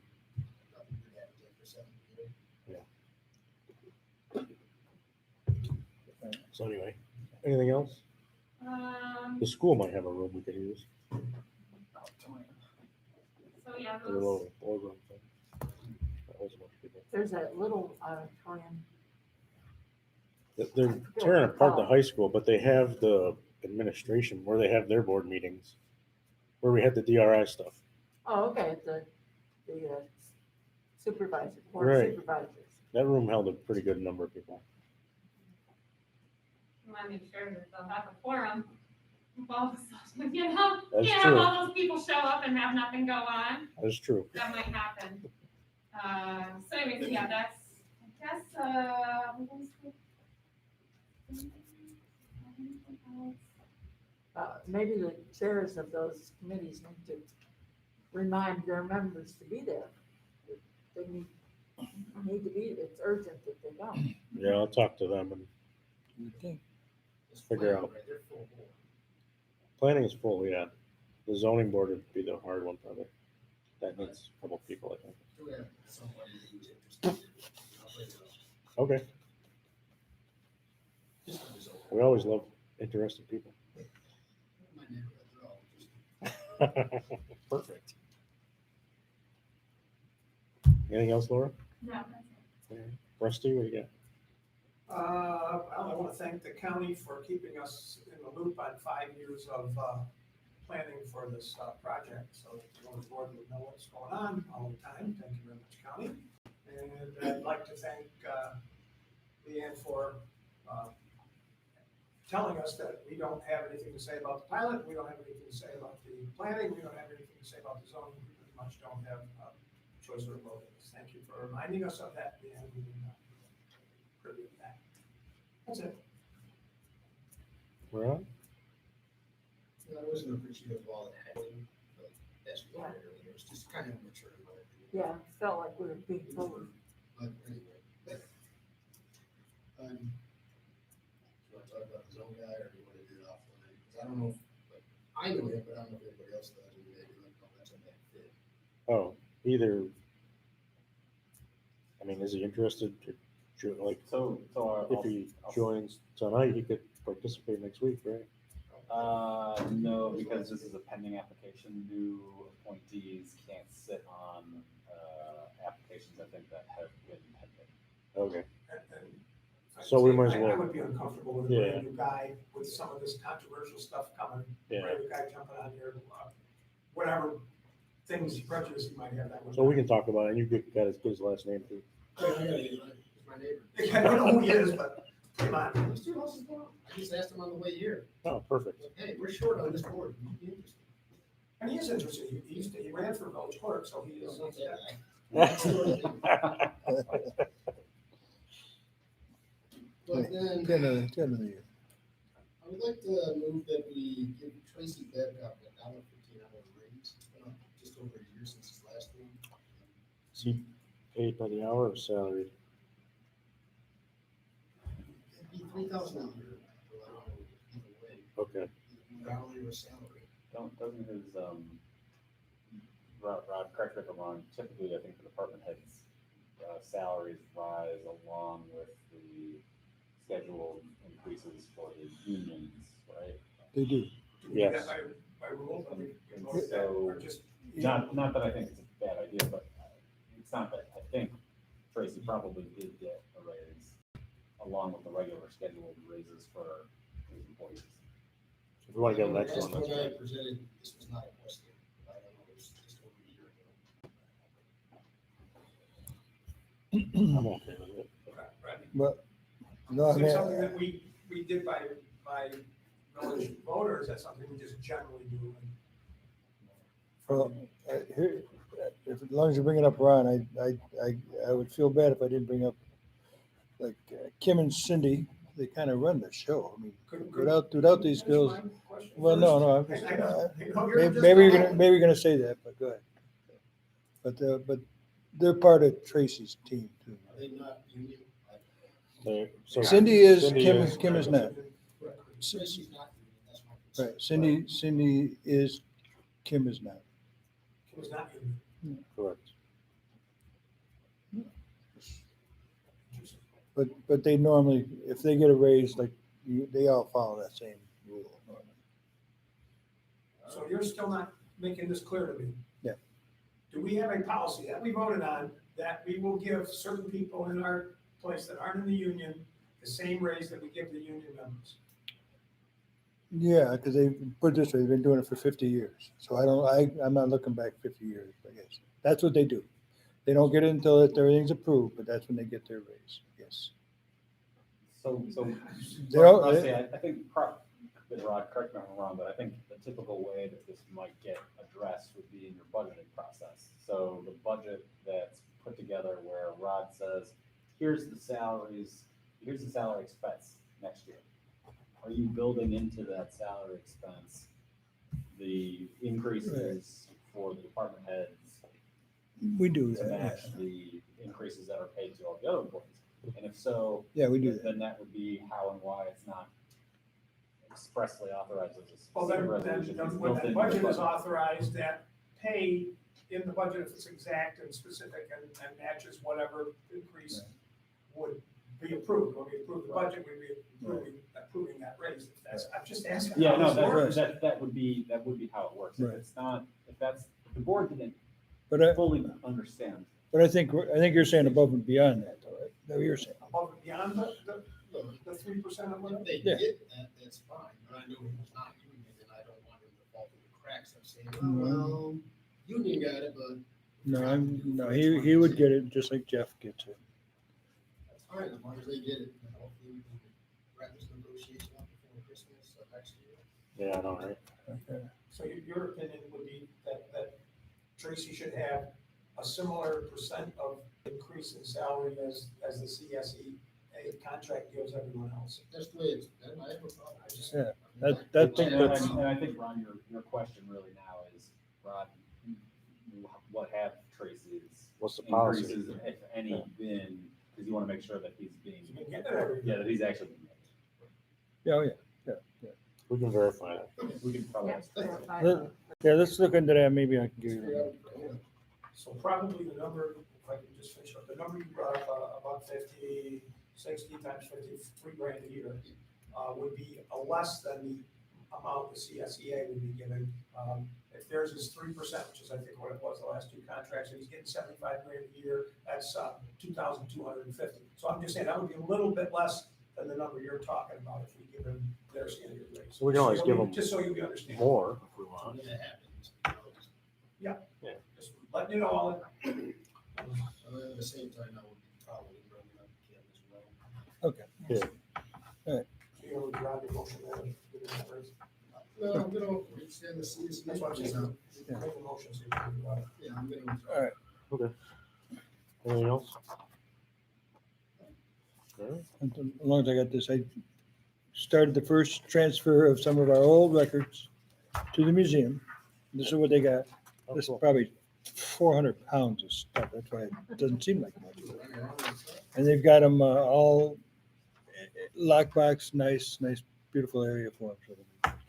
Well, anybody that wants the information, then go to The one thing the museum. I don't know if this is kosher, but we found this New York State Atlas, 1911 maps. So it's a big atlas, this big. It's got, I think there's 51 counties in this, whatever, about that. So there's 51 individual county maps, all colored and everything though. Oh, wow. If we took those out and sold them, I bet we get 1,000 apiece. $51,000. They're not selling all that fast. Huh? They're not selling all that fast. Maps aren't? Somebody has a store that sells that shit. Yeah. 19, what's a 1911 map go for? Nice colored.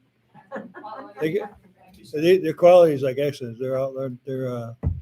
They got Nassau County, they got it, Sullivan County, Broome County, Toward County. Really selling as a complete set. Whole New York State. I'm just telling you, in case we need money someday, we go to the museum and snatch them back and say, hey, All right. all right, More as the complete book all right. than It's ripping anything out. And then it's as people want, it looks so nice because nobody's been in there looking at them all the year. But when I open them up, I start looking, I go, oh, okay. We could, so, I know what it is. I watched that show where the guys stole the records out of the college. You wanna go home tonight? No. Okay. So they took $10 million worth of stuff out of the college, Pennsylvania colleges. They all got caught and went to jail, so I'm not doing We don't want to do that. Well, that was communications. I don't have anything else. There's going to be some sort of a gala for somebody, but they canceled it because of COVID. Okay. The Rotary, I think, was going that. Anyway. Mayor's report. I don't have anything because I was on lockdown. That's right. We should have the hunt contract soon, as soon as I get. Oh, the CESA negotiation. No. So we had to reschedule those because I was on lockdown. And we have to meet. So I can stick to that. What do you guys want to do? Whatever.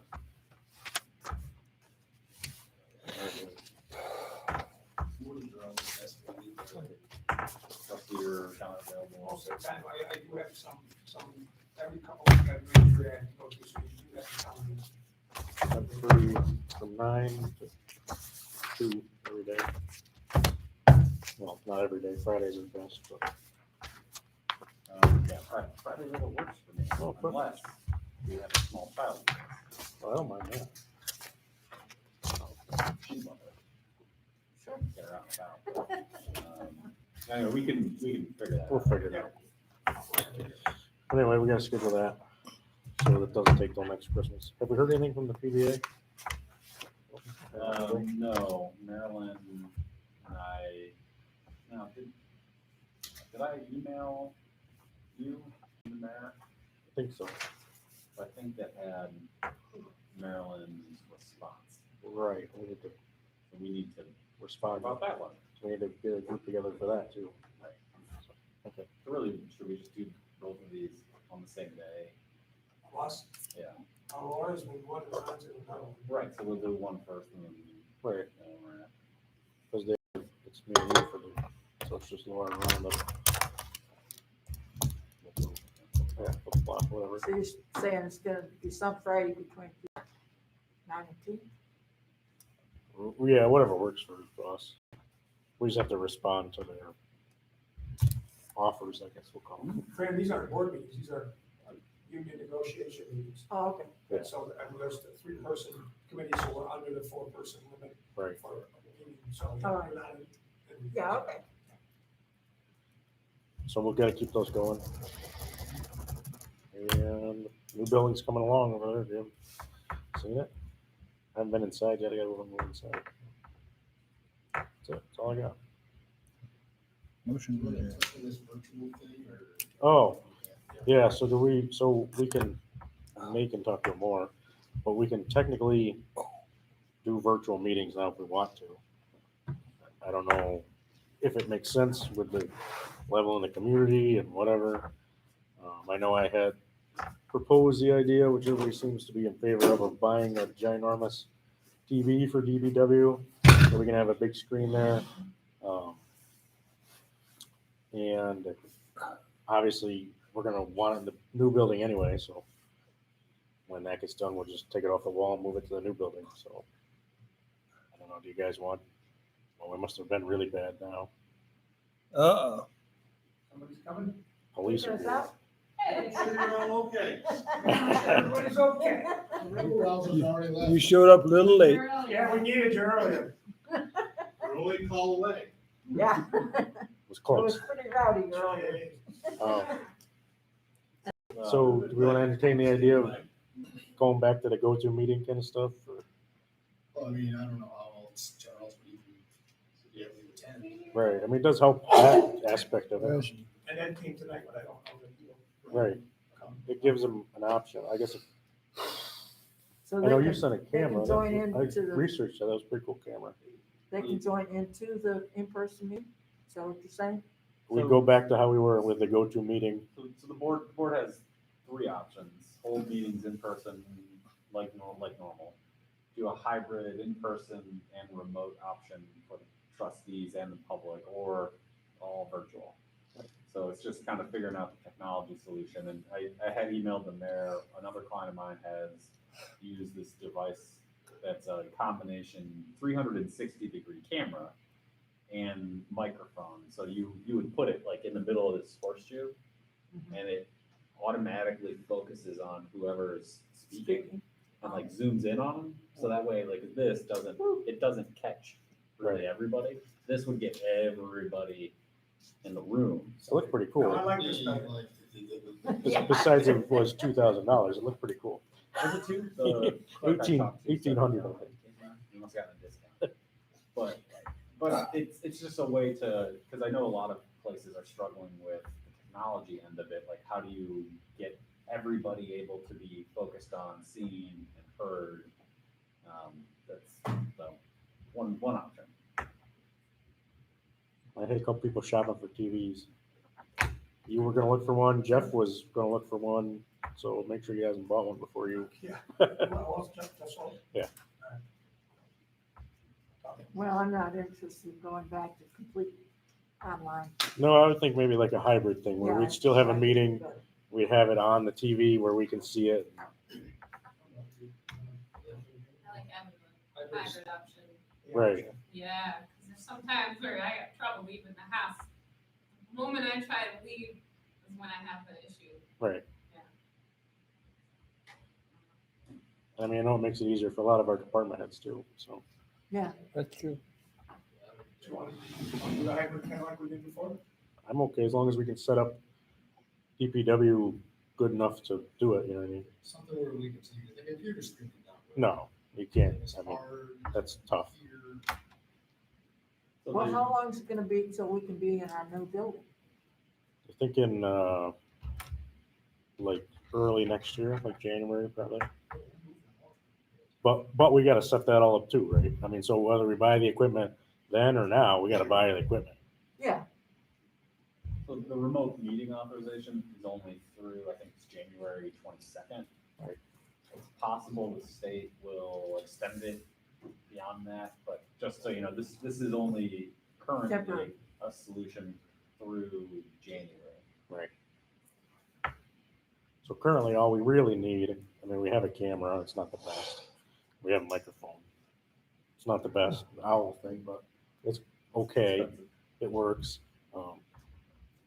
Only thing we really need is this big TV, which we probably need for presentations and everything anyway. I mean, if we're gonna build a new conference room, we generally put something in there. They got one here, I just didn't use it.